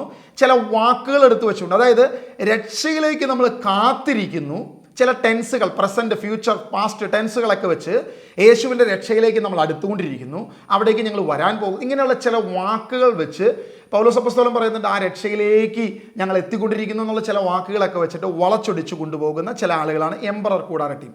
അതിൻ്റെ അതേ ആത്മാവിൽ തന്നെയാണ് ഇത്തരം ദുരുപദേശകരും പ്രവർത്തിക്കുന്നത് എന്ന് എനിക്ക് പറയേണ്ടി വരും. വീണ്ടും മറ്റൊരു വ്യക്തിയാണ് ഷിബു പിടിയേക്കൽ. അദ്ദേഹത്തിനെതിരെ ഇദ്ദേഹം പണ്ടൊരു വീഡിയോ ഇട്ടതിനെ കുറിച്ചൊക്കെ വീഡിയോയിൽ പറയുന്നുണ്ട്. അതിനുശേഷം ഇദ്ദേഹം ഷിബു പിടിയേക്കൽ ഒരു ശക്തമായൊരു ഭീഷണി വെച്ചപ്പോൾ തന്നെ അതെല്ലാം ഡിലീറ്റ് ചെയ്ത് ഓടിയൊരു വ്യക്തിയാണ് ഇദ്ദേഹം. നമുക്ക് അത്തരം കാര്യങ്ങളിലേക്ക് നമുക്ക് തുടർന്ന് വരാം. പ്രിയമുള്ളവരെ, ഈ ഷിബു പിടിയേക്കലും ഇതുപോലെ തന്നെ ചില വാക്കുകളെ ചൊല്ലി തർക്കങ്ങൾ ഉണ്ടാക്കും. ചില വാക്കുകളെ യഹോവയെക്കുറിച്ചും യഹോവയുടെ ചില വാക്കുകളുടെ പ്രവൃത്തിയെക്കുറിച്ചുമൊക്കെ ജനങ്ങളുടെ ഇടയിൽ തെറ്റിദ്ധരിപ്പിക്കുന്ന രീതിയിൽ പഠനം നടത്തുന്ന ഒരു വ്യക്തിയാണ്. ഇത്തരക്കാരും ഇതേ ആത്മാവിൽ തന്നെ പ്രവർത്തിക്കുന്നത്. അത് മനസ്സിലാക്കാൻ ഒരു കാര്യം കൂടി ഞാൻ പറയാം. ഇദ്ദേഹം പറയുന്നു, ചില മുത്തുകൾ ഞങ്ങൾ പന്നിക്കിട്ട് കൊടുക്കത്തില്ല, അതുകൊണ്ട് ഇതിനെക്കുറിച്ചുള്ള ആഴങ്ങളിലുള്ള പഠനം, പാതാളത്തിലെ യേശു എന്തൊക്കെ പീഡനങ്ങളാണ് ഏറ്റത്, 36 മണിക്കൂർ എന്ത് സംഭവിച്ചു, എന്ത് കഷ്ടമാണ് സഹിച്ചത്, അത് അദ്ദേഹത്തിൻ്റെ മിനിസ്ട്രിയിൽ വരുന്ന ആളുകളെ മാത്രമേ പഠിപ്പിക്കത്തുള്ളൂ, രഹസ്യത്തിലെ പഠിപ്പിക്കത്തുള്ളൂ. മുത്തുകൾ പന്നിക്ക് കൊടുക്കത്തില്ല എന്നൊരു വാക്കാണ് അദ്ദേഹം ഉപയോഗിച്ചിരിക്കുന്നത്. ഇത് തന്നെയാണ് എംപറർ കൂടാരക്കാരും പറയുന്നത്. യേശു ജനിച്ചതും മറ്റു കാര്യങ്ങളെക്കുറിച്ചും ബാക്കിയുള്ളതിനെക്കുറിച്ചും കൂടാരത്തിൽ വന്നാൽ സദ്വാർത്തയിൽ ഞങ്ങൾ പഠിപ്പിക്കാം, പുറത്ത് ഞങ്ങൾ പഠിപ്പിക്കത്തില്ല. ഇങ്ങനെയുള്ള പഠനങ്ങൾ രഹസ്യത്തിൽ പഠിപ്പിക്കുന്നത് ആരാണെന്ന് നിങ്ങൾ തിരിച്ചറിയുക. ശ്രദ്ധിക്കണേ, സോഷ്യൽ മീഡിയയിലാണ് അദ്ദേഹം വീഡിയോ ഇട്ടത്, സോഷ്യൽ മീഡിയയിലാണ് ഞങ്ങൾ മറുപടി കൊടുത്തത്. അപ്പോൾ ഇദ്ദേഹം പറയുക ഞങ്ങൾ ഇനി രഹസ്യത്തിലേ പഠിപ്പിക്കത്തുള്ളൂ എന്ന് പറയുമ്പോൾ അത് എന്തുദ്ദേശമാണെന്നുള്ളത്, അത് ഏത് ആത്മാവാണെന്നുള്ളത് നിങ്ങൾ തിരിച്ചറിയുക. ഇനി വിടുന്ന മുത്തുകൾ ഇത് മുത്തായിട്ട് ആരാണ് എടുക്കുന്നത് എന്നുള്ളത് കൂടി തിരിച്ചറിയണം. ഞാൻ നേരത്തെ ഒരു വ്യക്തിയെക്കുറിച്ച് പറഞ്ഞു, 21 വർഷമായിട്ട് പല മിനിസ്ട്രികൾ ചാടി ഓടി രക്ഷയ്ക്ക് വേണ്ടി ഓടി നടക്കുന്ന ഒരു വ്യക്തിയെക്കുറിച്ചാണ്. ഇങ്ങനെയുള്ളവർ, ഇങ്ങനെ ചാട്ടക്കാരും ഓട്ടക്കാരുമായിട്ടുള്ളവർ ഇങ്ങനെ അനേകമുണ്ട്. അവരെ യഥാർത്ഥത്തിൽ കീഴ്പ്പെടുത്താം, അവരെ ഇത്തരം പഠനങ്ങളിൽ എന്ത് ചെയ്യാം, അടിമകളാക്കി വെക്കാം. അതിന് ഒരിക്കലും നമുക്കൊന്നും ചെയ്യാൻ സാധിക്കത്തില്ല. പക്ഷേ വചനമറിയുന്ന ജീസസ് വിഷൻ്റെ സ്റ്റുഡൻസ്, അല്ലെങ്കിൽ വചനമറിയുന്ന ദൈവമക്കൾ, കർത്താവിൻ്റെ മക്കൾ സത്യം തിരിച്ചറിയണമെന്ന് മാത്രമാണ് ഞങ്ങളുടെ ഉദ്ദേശം. ആ ഒരു ഉദ്ദേശശുദ്ധിയോടെയാണ് ഞാൻ ഈ വീഡിയോ, അല്ലെങ്കിൽ ഞങ്ങൾ ഈ വീഡിയോകൾ ഇറക്കുന്നത്. ദുരുപദേശകരുടെ കോമൺ ആയിട്ടുള്ള ഒരു സിനാരിയോ, ഒരു രീതി നിങ്ങൾ ശ്രദ്ധിക്കണേ. യേശുവിൻ്റെ കാൽവരി ക്രൂശ് പരാജയമാണ്, ക്രൂശ് അത്ര വിജയമല്ല, യേശുവിൽ എന്തൊക്കെയോ കുറവുണ്ട് എന്ന് പറഞ്ഞ് യേശുവിനെ ഇകഴ്ത്തി കാണിക്കുക, യേശുവിൻ്റെ ക്രൂശിനെ ഇകഴ്ത്തി കാണിക്കുക. ഇത് തന്നെയാണ് എംപറർ ടീം ചെയ്യുന്നത്. ഇത് തന്നെയാണ് ഗ്ലോറിയസ് ഗോസ്പലിൽ പല രീതിയിലും കാണിക്കുന്നത്. ഇത് തന്നെയാണ് ഈ പറയുന്ന നസറത്ത് മിനിസ്ട്രി എന്ന് പറയുന്ന ഇദ്ദേഹവും ചെയ്യുന്നത്. ഇനി ഇദ്ദേഹത്തിൻ്റെ പേരെടുത്തതിനും അല്ലെങ്കിൽ പല രീതിയിലും പല കരച്ചിലും നിലവിളിയൊക്കെ പറയുന്നുണ്ട്. പ്രിയമുള്ളവരെ, ഇത്തരം ദുരുപദേശകർക്കെതിരെ ശക്തമായി ദൈവവചനം കൊണ്ട് സംസാരിക്കണമെന്നുള്ളത് കർത്താവ് ഞങ്ങളെ പഠിപ്പിച്ച രീതിയാണ്. ഇദ്ദേഹത്തിൻ്റെ വീഡിയോയ്ക്ക് ഞങ്ങൾ പ്രതികരിച്ചു കഴിഞ്ഞപ്പോൾ ഇദ്ദേഹം ആദ്യം കൊണ്ടുവരുന്ന ഒരു ക്രിസ്തുവിൻ്റെ പ്രിൻസിപ്പിൾ, ഒരിക്കലും ആരുടെയും പേര് വെച്ച്, ഫോട്ടോ വെച്ച്, വീഡിയോ വെച്ച് പ്രതികരിക്കാൻ പാടില്ല. അത് ക്രിസ്തുവിൻ്റെ പ്രിൻസിപ്പിൾ അല്ല. ഇത് പറയുമ്പോൾ നിങ്ങൾ ശ്രദ്ധിച്ചു, അദ്ദേഹത്തിൻ്റെ വീഡിയോയിൽ മുഖം മാറുന്നുണ്ട്, ശബ്ദം മാറുന്നുണ്ട്, ഓരോ തലങ്ങൾ. അതുവരെ വളരെ ചിരിച്ച് കളിച്ച് തമാശയൊക്കെ പറഞ്ഞു പോകുന്ന ആൾ പെട്ടെന്ന് അദ്ദേഹത്തിൻ്റെ രീതികൾ, റൂട്ടുകൾ ഇതെല്ലാം മാറുന്നുണ്ട്. അവിടെ തന്നെ നമുക്ക് ആ ആത്മാവിന് വിവേചിച്ചറിയാം. കേൾവിക്കാർക്കത് മനസ്സിലാകും, ആത്മാവുള്ളവർക്കത് കൃത്യമായി മനസ്സിലാകും. പ്രിയമുള്ളവർ, എന്നിട്ട് അദ്ദേഹം കൊണ്ടുവരുന്നൊരു ന്യായം ഇതാണ്. മത്തായി സുവിശേഷം അതിൻ്റെ 18-ാം അധ്യായം 15 മുതൽ, നിന്റെ സഹോദരൻ തെറ്റ് ചെയ്താൽ നീയും അവന് മാത്രമായിരിക്കുമ്പോൾ തെറ്റെന്ന് അവൻ്റെ തെറ്റ് ബോധ്യപ്പെടുത്തി കൊടുക്കുക. ഇതാണ് അദ്ദേഹം പറയുന്നത്, ഒരു ന്യായീകരണം. അതിനുശേഷമാണ് എന്ത് ചെയ്യേണ്ടത്? പരസ്യമായി അത് കേൾക്കുന്നില്ലെങ്കിൽ സഭയുടെ അടുത്ത് ചെല്ലണം. അത് രണ്ടും നടക്കുന്നില്ലെങ്കിൽ പിന്നീട് എന്ത് ചെയ്യണം? അവനെ പുറത്താക്കണം, അല്ലെങ്കിൽ മാറ്റി നിർത്തണം. അതാണ് ക്രിസ്തീയ പ്രിൻസിപ്പിൾ, അല്ലാതെ വീഡിയോ ഇട്ടിട്ടല്ല. ഇദ്ദേഹം അതിൽ തന്നെ പറയുന്നുണ്ട്, 2019 മറ്റോ ഇദ്ദേഹം ഈ പറയുന്ന ഗ്ലോറിയസ് ഗോസ്പലിനെതിരെ ഒരു വീഡിയോ ഇട്ടു. അന്ന് പരിശുദ്ധാത്മാവ് ശക്തമായി തന്നെ വിലക്കി. അതുകൊണ്ട് പിന്നീട് അങ്ങോട്ട് ആരുടെയും പേര് പറഞ്ഞോ, വീഡിയോ പറഞ്ഞോ, ഫോട്ടോ പറഞ്ഞോ ഒരിക്കലും ഒരു വീഡിയോ ഇറക്കിയിട്ടില്ല. ഇങ്ങനൊരു വീഡിയോ ഇറക്കുന്ന മറുപടി പറയുന്ന ഒരു രീതി ഈ പറയുന്ന മിനിസ്ട്രിക്ക് ഇല്ല. പക്ഷെ നിങ്ങൾ ശ്രദ്ധിക്കണേ, ഞങ്ങളുടെ വീഡിയോ ഇറങ്ങി വെറും 3 ദിവസത്തിന് ശേഷം ഇതാ ഇദ്ദേഹത്തിൻ്റെ ലൈവിൽ എൻ്റെ പേര് പറയുന്നു, ബൈജു ബ്രദറിൻ്റെ പേര് പറയുന്നു, പ്രിയപ്പെട്ട ഞങ്ങളുടെ ആത്മീയ ഗുരു ഷിബു ബ്രദറിൻ്റെ പേര് പറയുന്നു. ഇവരുടെയൊക്കെ പേരെടുത്ത് പറഞ്ഞ് കേഴ്സ് ചെയ്ത്, ഇവരുടെയൊക്കെ പേരെടുത്ത് പറഞ്ഞ് അവർക്കുണ്ടാകാൻ പോകുന്ന അപകടങ്ങളെക്കുറിച്ചോ അല്ലെങ്കിൽ ഇങ്ങനെയുള്ള കേഴ്സുകളെല്ലാം പറഞ്ഞ് വളരെ വിശുദ്ധമായൊരു വീഡിയോ, 3.5 മണിക്കൂറത്തെ വീഡിയോ ഇദ്ദേഹം ചെയ്യുന്നു. അപ്പോൾ നിങ്ങൾ ആത്മാവിനെ ഒന്ന് മനസ്സിലാക്കിയ, പരിശുദ്ധാത്മാവ് ഇദ്ദേഹത്തെ വിലക്കി. പക്ഷേ ഇപ്പോൾ ഒരു വീഡിയോ ഞങ്ങൾ ചെയ്യുന്നു. അപ്പോൾ അത് ഏത് പരിശുദ്ധാത്മാവാണ്? ഇനി അത് ഏത് ക്രിസ്തീയ പ്രിൻസിപ്പിളാണ്? ഇദ്ദേഹം തന്നെ പറയുന്ന, പേരെടുത്ത് പറയുന്ന ക്രിസ്തീയ പ്രിൻസിപ്പിൾ അല്ല, അങ്ങനെ ഒരു പരിപാടിയില്ല, അങ്ങനെ ചെയ്യാൻ പാടില്ല. അദ്ദേഹം തന്നെ 3 ദിവസത്തിന് ശേഷം അതുപോലെ തന്നെ പേരെടുത്ത് പറഞ്ഞ് വീഡിയോ ചെയ്യുന്നു. അപ്പോൾ അത് ഏത് പ്രിൻസിപ്പിളാണ്? ഇത് 2 തലത്തിൽ ഡബിൾ സ്റ്റാൻഡിൽ മുന്നോട്ട് പോകുന്ന ഒരു കാര്യം നമുക്ക് ആ വീഡിയോയിൽ കാണാൻ സാധിക്കും. അതിനുശേഷം പറയുന്നു, ഇനിയൊരു മറുപടി ഇതിന് ഇട്ട് കഴിഞ്ഞാൽ ഞാൻ ഒരിക്കലും ഇതിനൊരു മറുപടി പറയാൻ പോകുന്നില്ല. കാരണം എന്താ? ഞാൻ നേരത്തെ പറഞ്ഞു, 6 കാര്യങ്ങൾ പേരെടുത്ത് വെച്ച്, വാക്യങ്ങൾ എടുത്ത് വെച്ച്, അപ്പസ്തോലിക ഉപദേശം എടുത്ത് ചോദിച്ചു. ഒരു മറുപടിയും അതിന് പറഞ്ഞിട്ടില്ല. കാരണം അവർക്ക് മറുപടി ഇല്ല. ഞാനത് രഹസ്യത്തിൽ പഠിപ്പിച്ചോളാം. അപ്പോൾ അദ്ദേഹത്തിന് മറുപടി പറയാൻ കഴിയുന്നില്ല. പകരം ഒരു ന്യായീകരണം, തൻ്റെ കേൾവിക്കാരെ സംരക്ഷിച്ച് നിർത്തുക എന്നൊരൊറ്റ ഉദ്ദേശവുമായി ഒരു മറുപടി അദ്ദേഹം ഇട്ടു. അതിന് ചില വിദ്യകൾ ഉപയോഗിച്ചു. ഞങ്ങൾക്കിങ്ങനെ മറുപടി പറയുന്ന രീതിയൊന്നുമില്ല, എന്നാൽ ഞങ്ങൾക്ക് മറുപടി പറയുകയും ചെയ്യുന്നു. ശ്രദ്ധിക്കണേ, ഇനി അതിനൊരു പ്രിൻസിപ്പിൾ അദ്ദേഹം പറഞ്ഞു, ഞങ്ങൾക്ക് വേണമെങ്കിൽ ഫോണിൽ വിളിക്കാമായിരുന്നു. ഫോണിൽ അവൈലബിൾ ആണ്. അദ്ദേഹത്തിന് വാട്സപ്പ് ഉണ്ട്, അദ്ദേഹത്തിന് മെയിൽ ഐ ഡി ഉണ്ട്. ജീസസ് വിഷനുണ്ട് മെയിൽ ഐ ഡി, ജീസസ് വിഷനുണ്ട് വാട്സപ്പ് നമ്പർ. ജീസസ് വിഷനും എൻ്റെ മെഷിയ മിഷൻ എന്ന് പറഞ്ഞ ചാനലിൽ തന്നെ എൻ്റെ ഫോൺ നമ്പർ ഉണ്ട്, അതിന് മെയിൽ ഐ ഡി ഉണ്ട്. ഞങ്ങളെയും വാട്സപ്പിൽ അറിയിക്കാം, ഞങ്ങളെയും മെയിൽ ഐ ഡിയിൽ അറിയിക്കാം. 3 ദിവസത്തിന് ശേഷം ഇദ്ദേഹം ഒരു പേഴ്സണൽ കോൾ എന്നെ വിളിച്ചിട്ട്, അയ്യോ ബ്രദറെ, നിങ്ങൾ തെറ്റിദ്ധരിക്കുകയാണ്, അങ്ങനെയല്ല, ഞാൻ പറഞ്ഞത്, ഞാൻ അതല്ല ഉദ്ദേശിച്ചത് എന്ന് പറഞ്ഞൊരു എക്സ്പ്ലനേഷൻ എന്നെ ഫോണിലൂടെയോ ഒരു വട്ടമേശയിലൂടെയോ ഒരു സൂമിലൂടെയോ ഞങ്ങളോട് പറഞ്ഞാൽ ഞങ്ങൾക്കും ഇത് സാധിക്കും, അദ്ദേഹത്തിനും ഇത് സാധിക്കും. അപ്പം ഞങ്ങൾക്ക് മാത്രമല്ല സോഷ്യൽ മീഡിയയിലൂടെ പ്രതികരിക്കാൻ അല്ലെങ്കിൽ പ്രതികരിക്കാതിരിക്കാവുന്നത്, പേഴ്സണലി വിളിക്കാൻ സാധിക്കുന്നത് അദ്ദേഹത്തിനും അത് സാധിക്കും. ശ്രദ്ധിക്കണേ, ഇവിടെ ഒരു ഡബിൾ സ്റ്റാൻഡ് കാണുകയാണ്. അതായത് ഞാൻ അദ്ദേഹത്തിൻ്റെ ഒരു ദുരുപദേശം കണ്ടാൽ പരസ്യമായി പറയരുത്, രഹസ്യമായി അദ്ദേഹത്തോട് പറയണം. പക്ഷേ അദ്ദേഹത്തിനെതിരെ ഞങ്ങൾ പ്രതികരിച്ചാൽ അദ്ദേഹം പരസ്യമായി തന്നെ ഇതിനെതിരെ പ്രതികരിക്കും. ഇതൊരു ഡബിൾ സ്റ്റാൻഡാണല്ലേ? നിങ്ങൾ മനസ്സിലാക്കുക, നിങ്ങൾ ചിന്തിക്കുക. വീണ്ടും യേശു എന്താണ് ഇവിടെ പറഞ്ഞത്? യേശു എന്ത് കാര്യമാണ് ഇവിടെ ശിഷ്യന്മാരെ പഠിപ്പിച്ചത്? ഒരാളൊരു പേഴ്സണലായ ഒരു തെറ്റ് ചെയ്യുകയാണ്. അദ്ദേഹം മദ്യപാനിയോ, അദ്ദേഹം സിഗരറ്റ് വലിക്കാരനോ, അദ്ദേഹം വ്യഭിചാരിയോ, ഏതെങ്കിലും തരത്തിലുള്ളൊരു പാപം ചെയ്ത് തിന്മ ചെയ്യുന്നവനാണെങ്കിൽ പേഴ്സണലി അദ്ദേഹത്തെ വിളിച്ച് അദ്ദേഹത്തെ ഉപദേശിക്കാം. എന്നാൽ ദൈവവചനത്തിനെതിരെ, ക്രിസ്തുവിൻ്റെ ക്രൂശിനെതിരെ, അപ്പസ്തോലിക ഉപദേശത്തിനെതിരെ ഒരു വ്യക്തി സംസാരിച്ചാൽ ആ വ്യക്തിയെ പരസ്യമായി തന്നെ എന്ത് ചെയ്യണം? അവർക്കെതിരെ കൃത്യമായ പഠനങ്ങൾ കൊണ്ടുവയ്ക്കണം. അതാണ് അപ്പസ്തോലന്മാരുടെ രീതി. അത് തന്നെയാണ് അപ്പസ്തോലന്മാർ പഠിപ്പിച്ചത്. ഇവിടെ ഇദ്ദേഹം തനിക്കൊരു സഹതാപ തരംഗമുണ്ടാക്കാൻ ദൈവവചനത്തെ തെറ്റിച്ച് പഠിപ്പിക്കുന്ന ഒരു തലം നമുക്കവിടെ കാണാൻ സാധിക്കും. പ്രിയമുള്ളവർ, ഞാൻ വാക്യം വായിക്കുക. 1 കൊരിന്തോസ് അതിൻ്റെ 5-ാം അധ്യായം അതിൻ്റെ 1-ാം വാക്യം. വിജാതിയരുടെ ഇടയിൽ പോലും ഇല്ലാത്ത തരം അവിഹിത ബന്ധങ്ങൾ നിങ്ങളുടെ ഇടയിൽ ഉണ്ടെന്ന് കേൾക്കുന്നു. നിങ്ങളിൽ ഒരാൾ സ്വന്തം പിതാവിൻ്റെ ഭാര്യയുമായി അവിഹിത വേഴ്ചയിൽ കഴിയുന്നു. ശ്രദ്ധിക്കണേ, ഇവിടെ പൗലോസ്, അപ്പസ്തോലനായ പൗലോസ് ആളുടെ പേര് പറഞ്ഞിട്ടില്ല. പേര് വ്യക്തമായി പൗലോസിന് അറിയാം, പക്ഷെ നിങ്ങളിൽ ഒരാൾ എന്ന് മാത്രമേ പറഞ്ഞിട്ടുള്ളൂ. അദ്ദേഹത്തിൻ്റെ പേഴ്സണൽ പാപത്തെ ഒരിക്കലും ലോകത്തിൻ്റെ മുൻപിൽ വിളിച്ചു പറയുന്ന ഒരു രീതി ക്രിസ്തീയ സഭയ്ക്കില്ല. അതുകൊണ്ട് തന്നെ ഒരു വ്യക്തിയുടെയും, ഇദ്ദേഹത്തിൻ്റെയും ഈ പറയുന്ന ഈ വ്യക്തിയുടെയും പേഴ്സണൽ പാപങ്ങളെ ഞങ്ങൾ ലോകത്തിൻ്റെ മുൻപിൽ വിളിച്ചു പറയാറില്ല, പറയില്ല, അത് ചെയ്യത്തില്ല. അത് ക്രിസ്തീയമായ ഉപദേശ രീതിയല്ല. പക്ഷേ അപ്പസ്തോലിക ഉപദേശത്തിനെതിരെ ഇദ്ദേഹം സോഷ്യൽ മീഡിയയിലാണ് പ്രതികരിച്ചത്. പ്രതികരിച്ചതെങ്കിൽ അദ്ദേഹത്തിൻ്റെ വീഡിയോ ലോകത്തെ വിശ്വാസികൾ കണ്ട് തെറ്റിദ്ധരിക്കപ്പെട്ടിട്ടുണ്ടെങ്കിൽ തീർച്ചയായിട്ടും ഞങ്ങളും അതേ പ്ലാറ്റ്ഫോമിൽ തന്നെ മറുപടി കൊടുക്കും. അത് ഇദ്ദേഹത്തെ തിരുത്തുക എന്നൊരു ഉദ്ദേശമല്ല.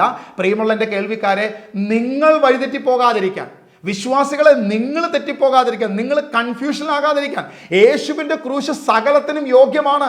യേശു ക്രൂശിൽ പിശാചിൻ്റെ ആയുധങ്ങളെ നിരായുധമാക്കി. ഇനി ഫിസിക്കൽ വെപ്പൻ പിശാചിനില്ല.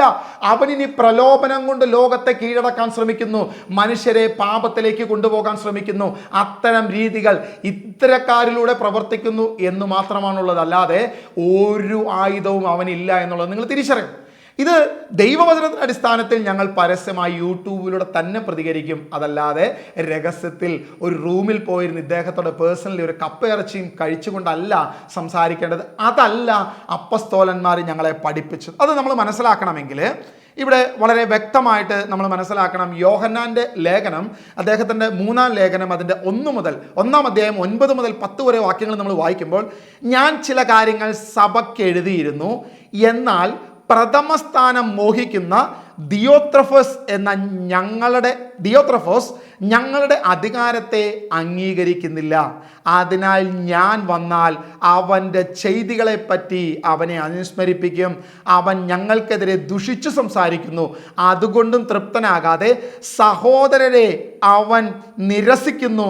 തന്നെയുമല്ല, അവരെ സ്വീകരിക്കാൻ തയ്യാറാകുന്നവരെ അവൻ തടയുകയും സഭയിൽ നിന്ന് പുറത്താക്കുകയും ചെയ്യുന്നു. ഇവിടെ സഭയിൽ പ്രവർത്തിക്കുന്ന ഒരു ദുരുപദേശകനെ, അല്ലെങ്കിൽ തെറ്റായ രീതിയിൽ പ്രവർത്തിക്കുന്ന ഒരു വ്യക്തിയെ പേരെടുത്തു പറഞ്ഞ് യോഹന്നാൻ ദിയോത്രഫസ് എന്ന പേരെടുത്തു പറഞ്ഞ് ശാസിക്കുന്ന, ലേഖനം എഴുതുന്ന അപ്പസ്തോലനെ നമുക്ക് അവിടെ കാണാൻ സാധിക്കും. പ്രിയമുള്ളവരെ, ഇന്ന് യൂട്യൂബിലൂടെ പ്രതികരിച്ചപ്പോൾ നിങ്ങൾ കുറച്ച് പേര്, ഇദ്ദേഹത്തിൻ്റെ ഫോളോവേഴ്സ് ആയിട്ടുള്ള കുറച്ച് പേര്, അയ്യോ അങ്ങനെ ചെയ്യുന്നത് ശരിയല്ലല്ലോ എന്നൊക്കെ പറഞ്ഞ് എന്നെ പേഴ്സണലി വീഡിയോ എനിക്ക് വാട്സപ്പ് അയച്ചവരുണ്ട്, സ്നേഹത്തോടെ സംസാരിച്ചവർ പലരുണ്ട്. നിങ്ങൾ മനസ്സിലാക്കണേ, ഈ ജനം മനസ്സിലാക്കാൻ വേണ്ടിയാണ്, ഇദ്ദേഹത്തെ തിരുത്തുകയല്ല, ഈ ജനം മനസ്സിലാക്കണം.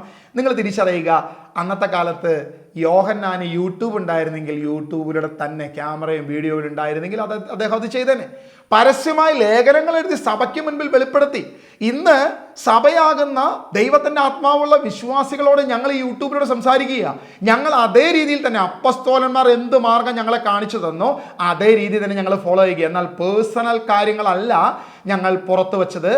സഭയ്ക്ക് ആധികാരികമായി പ്രവർത്തിക്കുന്ന അപ്പസ്തോലിക ഉപദേശത്തിനെതിരെ, ക്രിസ്തുവിൻ്റെ ക്രൂശിനെതിരെ സംസാരിച്ചപ്പോൾ അതിനെതിരെ തീർച്ചയായും പരസ്യ പ്ലാറ്റ്ഫോമിൽ തന്നെ ഞങ്ങൾ പ്രതികരിക്കും. ഈ പ്രതികരണം ഇതുകൊണ്ട് നിർത്തത്തില്ല, ഇനിയും സംസാരിക്കും. തങ്ങളുടെ വീഡിയോയിൽ ഇനിയും ക്രിട്ടിക്ക് ചെയ്യുമെന്നുള്ളത് ഞങ്ങൾ പറയുക. കാരണം തെറ്റിനെ ചൂണ്ടിക്കാണിക്കേണ്ടത്, വിശ്വാസികളുടെ ആത്മാവിനെ സംരക്ഷിക്കേണ്ടത് യഥാർത്ഥ ഇടയന്മാരുടെ ഉത്തരവാദിത്തമായതുകൊണ്ട്, ക്രിസ്തു അത് ഞങ്ങളെ ഭരമേൽപ്പിച്ചതുകൊണ്ട് ദൈവവചനത്തിൻ്റെ അടിസ്ഥാനത്തിൽ ഞങ്ങളത് ചെയ്യും. വീണ്ടും യേശു ക്രിസ്തു എന്ത് ചെയ്തു എന്ന് പ്രിയമുള്ള കേൾവിക്കാരെ നിങ്ങൾ ശ്രദ്ധിക്കണം. വെളിപ്പാട് പുസ്തകം 2-ന്റെ 6-ാം വാക്യവും 2-ന്റെ 15-ാം വാക്യവും നിങ്ങൾ ശ്രദ്ധിച്ചാൽ, എന്നാൽ നിനക്കൊരു ഗുണമുണ്ട്, നിക്കോളാവോസ് പക്ഷക്കാരുടെ ചെയ്തികളെ നീ വെറുക്കുന്നു, അവ ഞാനും വെറുക്കുന്നു. വിത്ത് ലിറ്ററലി പേരെടുത്ത് വിളിച്ചു പറഞ്ഞിരിക്കുക. വീണ്ടും അതിൻ്റെ അത് വ്യക്തമായിട്ട് പറയുകയാണ്, 15-ാം വാക്യം, 2-ന്റെ 15. അതുപോലെ തന്നെ നിക്കോളാവോസ് പക്ഷക്കാരുടെ പ്രബോധനങ്ങളെ മുറുകെ പിടിക്കുന്നവരും അവിടെയുണ്ട്. ചില പ്രബോധനങ്ങളെ, നിക്കോളാവോസ് പക്ഷക്കാരുടെ പ്രബോധനങ്ങളെ എതിർക്കുന്നു. ഇനി ഇതിന് പല രീതിയിൽ വ്യാഖ്യാനിക്കുന്നവരുണ്ട്. നിക്കോളാവോസ് എന്ന് പറഞ്ഞൊരു വ്യക്തിയല്ല, അദ്ദേഹത്തിൻ്റെ പ്രവൃത്തിയാണ് എന്ന രീതിയിൽ വ്യാഖ്യാനിക്കുന്ന ചില ആളുകളെയും നമുക്ക് കാണാൻ സാധിക്കും. അതായത് നിക്കോളോ എന്ന പേര് കീഴടക്കുക എന്ന അർത്ഥത്തിലും, ലാവോസ് എന്ന പേര് അതിൻ്റെ ഗ്രീക്ക് നാമത്തിൽ യഥാർത്ഥത്തിൽ ജനം എന്ന അർത്ഥത്തിലും, അതായത് കീഴടക്കുന്ന ജനം, അധികാരം സ്ഥാപിക്കുന്ന ജനം എന്ന രീതിയിലാണ് ഇവിടെ വെളിപ്പാട് പുസ്തകം നിക്കോളാവോസ് എന്ന പേര് എടുത്തു വെച്ചിരിക്കുന്നത്. അതൊരു വ്യക്തിയുടെ പേരല്ല എന്ന രീതിയിലും ഒരു വ്യാഖ്യാനമുണ്ട്. ഇനി എന്ത് തന്നെയാകട്ടെ, വെളിപ്പാട് പുസ്തകം 2-ന്റെ 15 വ്യക്തമായിട്ട് പറയുന്നു, അതുപോലെ തന്നെ നിക്കോളാവോസ് പക്ഷക്കാരുടെ പ്രബോധനങ്ങളെ മുറുകെ പിടിക്കുന്നവരെയും അവിടെയുണ്ട്, അവരെയും ഞാൻ വെറുക്കുന്നു. വ്യക്തമായി. അപ്പൊ യേശുവിൻ്റെ ക്രിസ്തീയ പ്രിൻസിപ്പിൾ എന്താണ്? ക്രിസ്തുവിൻ്റെ പ്രബോധനങ്ങൾക്കെതിരെ തിരിയുന്നവരെ അവരുടെ മിനിസ്ട്രിയുടെ പേരോ അവരുടെ വ്യക്തിയുടെ പേരോ എന്തുകൊണ്ട് ഉപയോഗിക്കുന്നു എന്നുള്ളത് യേശുവിൻ്റെ പ്രിൻസിപ്പിൾ ഞാൻ പറഞ്ഞു. അപ്പസ്തോലനായ യോഹന്നാൻ എന്ത് ചെയ്തു എന്നുള്ളത് 2 വചനത്തിലൂടെ, പ്രിയപ്പെട്ട ജനങ്ങളെ, നിങ്ങളത് മനസ്സിലാക്കുക. ഈ ഒരു പ്രിൻസിപ്പിളാണ് ക്രിസ്തീയ പ്രിൻസിപ്പിൾ. അതല്ലാതെ ദൈവവചനത്തിനെതിരെ, ക്രിസ്തുവിൻ്റെ ക്രൂശിനെതിരെ പറയുന്നവനെ പൊതിഞ്ഞു സൂക്ഷിക്കുന്ന ഒരു പരിപാടി ജീസസ് വിഷനില്ല, ക്രിസ്തീയ സഭയ്ക്കില്ല, ക്രിസ്തീയ പ്രിൻസിപ്പളിനില്ല എന്നുള്ളത് ദൈവവചനത്തിൻ്റെ അടിസ്ഥാനങ്ങളിലാണ് ഞാൻ നിങ്ങളുടെ മുൻപിൽ വെളിപ്പെടുത്തുന്നത്. പ്രബോധനങ്ങൾ കൊണ്ടുവന്നിട്ട് ഇദ്ദേഹം പറയുന്ന ചില കാര്യങ്ങളുണ്ട്. ഇവരുടെ പൊതുവായ ചിന്താഗതികൾ യേശുവിൻ്റെ ക്രൂശിനെ താഴ്ത്തുകയും പിശാചിനെ ഹൈലൈറ്റ് ചെയ്യുകയും ചെയ്യും. ഇനി ഇദ്ദേഹം പറയുന്ന പിശാചിന് വലിയ ശക്തിയില്ല, വീണുപോയ ഫോളൻ ഏഞ്ചലുകൾക്കാണ് കൂടുതൽ ശക്തി എന്ന് പറയുന്നത്. അപ്പോൾ പിശാചിന് ശക്തിയില്ല എന്ന് പറയുമ്പോൾ തന്നെ, എന്നാൽ ഫോളൻ ഏഞ്ചലുകൾക്ക് ശക്തി ഉണ്ടെന്ന് പറയുമ്പോൾ തന്നെ നിങ്ങൾ മനസ്സിലാക്കുക, പിശാചിനെ നിങ്ങളുടെ സ്നേഹിതനാക്കാൻ ഇദ്ദേഹം ആഗ്രഹിക്കുന്നു. മാത്രമല്ല, ഫോളൻ ഏഞ്ചലുകൾക്ക് ശക്തി ഉണ്ടെന്ന് പറയുമ്പോൾ ആ ഫോളൻ ഏഞ്ചലുകളെ എന്ത് ചെയ്യുന്നു? ഭയപ്പെടാൻ വേണ്ടിയിട്ടുള്ള ഒരു രീതി ഇത്തരക്കാരുടെ ഇടയിലേക്ക് കൊണ്ടുവരുന്നു. ഇങ്ങനെയുള്ള പ്രബോധനങ്ങൾ വിശ്വസിച്ച് അതിൽ അകപ്പെട്ടു പോയി കഴിഞ്ഞാൽ അവർക്ക് സംഭവിക്കുന്ന ചില മേഖലകളെക്കുറിച്ച് നിങ്ങൾക്ക് വെളിപ്പെടുത്താനായിട്ടാണ് ഞാൻ ആഗ്രഹിക്കുന്നത്. തുടർന്നുള്ള കാര്യങ്ങൾ നിങ്ങൾ വളരെ ശ്രദ്ധയോടെ, വളരെ കോൺസെൻട്രേഷനോടെ നിങ്ങൾ മനസ്സിലാക്കിയാൽ അത് നിങ്ങളുടെ കുടുംബത്തിന് രക്ഷയും അനുഗ്രഹവുമായിരിക്കും. ഇത്തരം ദുരുപദേശക്കാർ, അത്തരം ദുരുപദേശം കേട്ട് വിശ്വസിക്കുന്നവർ, അതിൻ്റെ ഫോളോവേഴ്സും നിങ്ങൾ ശ്രദ്ധിക്കുക, അവരുടെ തലമുറയെ നിങ്ങൾ ശ്രദ്ധിച്ചു നോക്കുക, നിങ്ങൾ വിലയിരുത്തുക. ഞാനായിട്ടൊരു ജഡ്ജ്മെൻറ്റ് പറയുന്നില്ല. അടുത്ത തലമുറ വിശ്വാസത്തിലോ വിശുദ്ധിയിലോ ബ്ലെസ്സിങ്ങിലോ ഉണ്ടോ എന്ന് നിങ്ങൾ തിരിച്ചറിഞ്ഞ് ശ്രദ്ധിക്കുക. പഴയ കാലത്തുള്ള അനേക വ്യക്തികൾ ഇത്തരം ദുരുപദേശ രീതിയിൽ, അതായത് യേശുവിൻ്റെ ക്രൂശിനെ ഇകഴ്ത്തി കാണിക്കുന്ന രീതികൾ പലരും പ്രചരിപ്പിച്ചിട്ടുണ്ട്. അത്തരം പ്രചരിപ്പിച്ച വ്യക്തികളുടെ ഫാമിലി, അതിൻ്റെ തലമുറകൾ നിലനിന്നിട്ടുണ്ടോ എന്ന് നിങ്ങൾ പരിശോധിച്ചിട്ട് ഇത്തരം പഠനങ്ങളുടെ പിന്നാലെ പോകുന്നതായിരിക്കും ഏറ്റവും നല്ലത് എന്നുള്ളത് നിങ്ങൾ തിരിച്ചറിയുക. പ്രിയമുള്ള, ഇദ്ദേഹം അതിനു വേണ്ടിയിട്ട് പറഞ്ഞൊരു കാര്യമുണ്ട്. അയ്യോ, എൻ്റെ വീഡിയോ നിങ്ങൾ തുടരല്ലേ, നിങ്ങൾ വീഡിയോന് പ്രതികരിക്കല്ലേ, എൻ്റെ കുഞ്ഞുങ്ങൾ എന്ത് വിചാരിക്കും, നിങ്ങൾ എൻ്റെ കുഞ്ഞുങ്ങൾക്ക് എന്ത് മെസ്സേജാണ് കൊടുക്കുന്നത്, എൻ്റെ വൈഫ് എന്ത് വിചാരിക്കും, അവരെന്തോരം കഷ്ടപ്പെട്ടിട്ടാണ് ജീവിക്കുന്നത് എന്നൊക്കെ പറഞ്ഞിട്ട് തൊട്ടടുത്ത് അദ്ദേഹത്തിൻ്റെ ബാങ്ക് അക്കൗണ്ട് നമ്പറൊക്കെ ഇട്ടു. അപ്പോൾ അത് കാണുമ്പോൾ ആ അക്കൗണ്ട് നമ്പറിലേക്ക് കുറച്ച്, കാരണം വൈഫ് ഒരുപാട് കഷ്ടപ്പെടുക, എന്നാൽ കുറച്ച് അക്കൗണ്ടിലേക്ക് കുറച്ച് പണം ഇരിക്കട്ടെ എന്ന് വെച്ച് പൈസ ഇടുന്ന വിശ്വാസികൾ ഒരു പക്ഷേ ഉണ്ടാക്കും. എന്തുവാകട്ടെ, നിങ്ങൾ നിങ്ങളുടെ ഇഷ്ടം പോലെ ചെയ്യുക, എനിക്കതിനകത്ത് എതിർപ്പുകളൊന്നുമില്ല. പ്രിയമുള്ളവരെ ശ്രദ്ധിക്കണേ, ഒരുവൻ ക്രിസ്തുവിൻ്റെ സുവിശേഷ വേലയ്ക്ക് ഇറങ്ങി വരുമ്പോൾ തീർച്ചയായിട്ടും കർത്താവ് പറഞ്ഞു, ഭാര്യയെ മക്കളെയെല്ലാം മാറ്റി നിർത്തിയിട്ടായിരിക്കും ക്രിസ്തുവിൻ്റെ സുവിശേഷത്തിന് കടന്നു വരേണ്ടത്. തീർച്ചയായും ഇത്തരം ദുരുപദേശമാണ് ഇനിയും പറയുന്നതെങ്കിൽ ഇത്തരം പ്രതികരണങ്ങൾക്കെതിരെ ശക്തമായി ഞങ്ങൾ സംസാരിക്കും. അവിടെ ഇദ്ദേഹത്തിൻ്റെ ഭാര്യയെ പ്രതിയോ മക്കളെ പ്രതിയോ അവരെ കണ്ടുകൊണ്ടോ ദുരുപദേശത്തിനെതിരെ മിണ്ടാതിരിക്കുക എന്നുള്ളൊരു രീതി ജീസസ് വിഷനില്ല, കർത്താവ് ഞങ്ങളെ പഠിപ്പിച്ചിട്ടില്ല. ഇവിടെ സെൻറ്റിമെൻറ്റ്സ് അല്ല വർക്കൗട്ട് ചെയ്യേണ്ടത്, ഇവിടെ ഫീലിങ്സ് അല്ല ഞങ്ങൾ നോക്കുന്നത്, ക്രിസ്തുവിൻ്റെ പ്രിൻസിപ്പിളും ദൈവത്തിൻ്റെ വചനവുമാണ് ഞങ്ങളുടെ മുൻപിൽ ആധാരം. അതാണ് അപ്പസ്തോലന്മാർ വ്യക്തമായിട്ട് പറയുന്നത്. അവിടെ ചില വ്യക്തികൾ യേശുവിനെ കുറിച്ച് ഇനി ഒരാളോട് നിങ്ങൾ സംസാരിക്കരുത് എന്ന് അപ്പസ്തോല പ്രവൃത്തിയിൽ നിങ്ങൾ വചനം വായിച്ചാൽ മനസ്സിലാകും.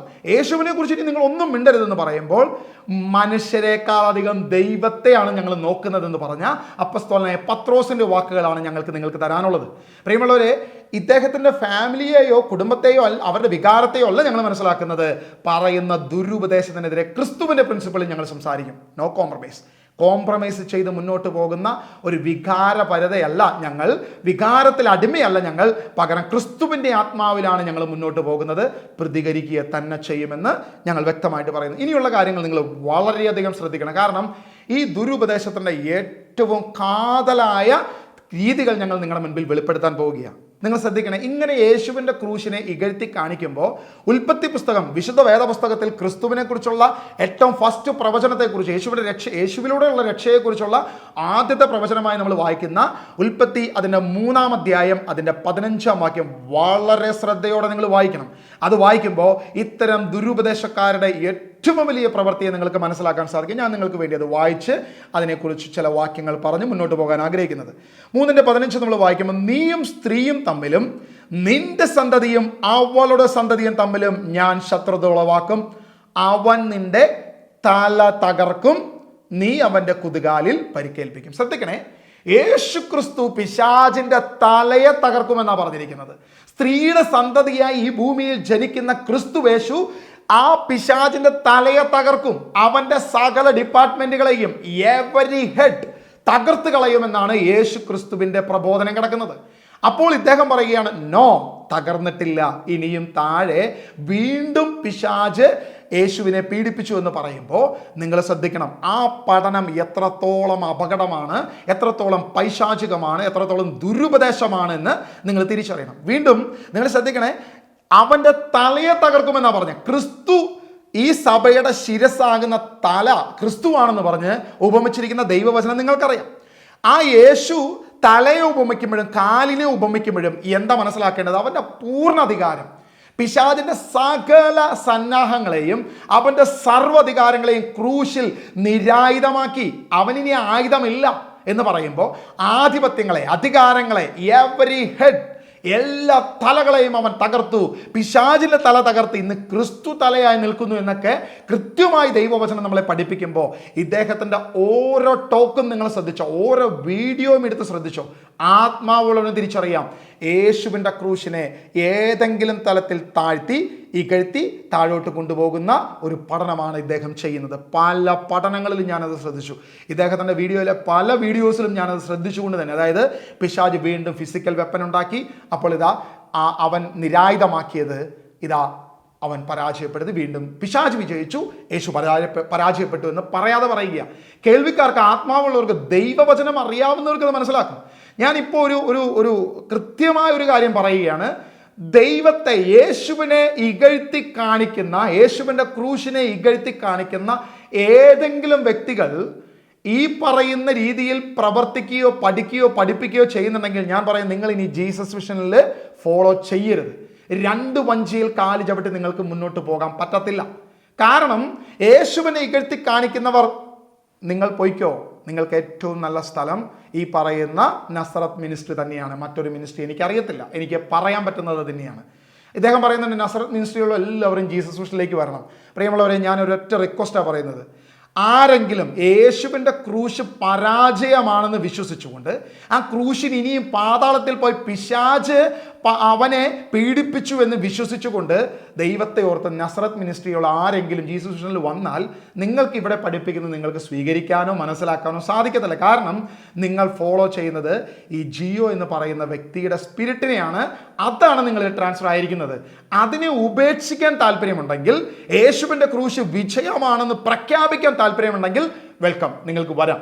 അതല്ലാത്തവർ വന്നു കഴിഞ്ഞാൽ നിങ്ങൾക്ക് തരാൻ ഞങ്ങൾക്ക് ഇതേ ഉള്ളൂ എന്ന് ഞാൻ ഇതിനാൽ പ്രഖ്യാപിക്കുകയാണ്. വീണ്ടും നിങ്ങൾ തിരിച്ചറിയണേ, ഞാൻ 2 വാക്യം പറഞ്ഞപ്പോൾ ഇദ്ദേഹം ആ 2ാമത്തെ വാക്യം പിടിച്ചുകൊണ്ടുവരും. എനിക്കറിയാം, യേശു പിശാചിൻ്റെ തലയെ തകർത്തു.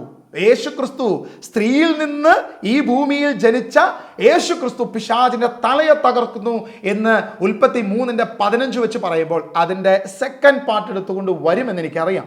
അതിൻ്റെ വാക്കുകളും വ്യതിയാനങ്ങളും പര്യായങ്ങളും നിങ്ങൾ ശ്രദ്ധിച്ചുകൊണ്ട് നമുക്ക് മുന്നോട്ട് പോകാം. ശ്രദ്ധിക്കണേ, അവൻ നിന്റെ തല തകർക്കും, നീ അവൻ്റെ കുതുകാലിൽ പരിക്കേൽപ്പിക്കും. ഇപ്പൊ കുതുകാലിൽ പരിക്കേൽപ്പിക്കുമെന്ന് പറഞ്ഞിട്ടുണ്ടല്ലോ. അപ്പൊ പിശാച് യേശുവിനെ പീഡിപ്പിച്ചില്ലേ എന്നൊരു ചിന്ത ഒരുപക്ഷെ എൻ്റെ കേൾവിക്കാർക്ക് കടന്നു വന്നേക്കാം. ശ്രദ്ധിക്കണേ, ഇവിടെ എന്താണ് യേശു ക്രിസ്തു കുതുകാൽ എന്ന് ഉദ്ദേശിച്ചതും എന്താണ് യേശു ക്രിസ്തു ഇവിടെ തല എന്ന് ഉദ്ദേശിച്ചതും? തല എന്നുള്ളത് നമുക്കറിയാം, എല്ലാത്തിൻ്റെയും ആധിപത്യം, തലയായി നിൽക്കുന്നത് അധികാരം തന്നെയാണ്. ഒരു എല്ലാത്തിൻ്റെയും ഗവേണിംഗ്, ദ കംപ്ലീറ്റ് ഗവേണിംഗ് എന്ന് കാണിക്കാൻ വേണ്ടിയിട്ടാണ് അവിടെ തലയെ കാണിച്ചത്. ഇനി പാദത്തെ എന്ത് കാണിച്ചു? എന്താണ് കുതുകാലിൽ പരിക്കേൽപ്പിക്കുന്നത്? യേശു ക്രിസ്തു തൻ്റെ പരസ്യജീവിതത്തിലായിരുന്നപ്പോൾ യേശുവിൻ്റെ പരസ്യജീവിത സുവിശേഷത്തെ തകർക്കുവാൻ, അല്ലെങ്കിൽ സുവിശേഷത്തിന് പ്രതിബിംബം സ്ഥാപിക്കുവാൻ അവിടെ ഉണ്ടായിരുന്ന പുരോഹിതർ ശ്രമിച്ചു, അവിടെ ഉണ്ടായിരുന്ന നിയമജ്ഞർ ശ്രമിച്ചു. പല വ്യക്തികൾ യേശുവിൻ്റെ പ്രബോധനങ്ങളെ, സുവിശേഷ പ്രഘോഷണത്തെ തകർക്കാൻ, അതിനെ എതിർക്കാൻ ശ്രമിച്ചതിനെ കുറിച്ചാണ്, അല്ലെങ്കിൽ എതിർക്കാൻ ശ്രമിക്കുമെന്നുള്ളൊരു പ്രവചനമാണ് ഉൽപ്പത്തി 3:15 പറയുന്നത്. നീ അവൻ്റെ കുതുകാലിൽ പരിക്കേൽപ്പിക്കും. ഞാനത് കൂടുതലായിട്ട് എക്സ്പ്ലെയിൻ ചെയ്യാം. എന്താണ് കുതുകാൽ? റോമാലേഖനം അതിൻ്റെ 10-ാം അധ്യായം അതിൻ്റെ 15-ാം വാക്യം നമ്മളിങ്ങനെ വായിക്കുന്നത്, അയക്കപ്പെടുന്നില്ലെങ്കിൽ എങ്ങനെ പ്രസംഗിക്കും? സുവിശേഷം പ്രസംഗിക്കുന്നവരുടെ പാദങ്ങൾ എത്ര സുന്ദരം എന്നാണല്ലോ എഴുതപ്പെട്ടിരിക്കുന്നത്. ഇവിടെ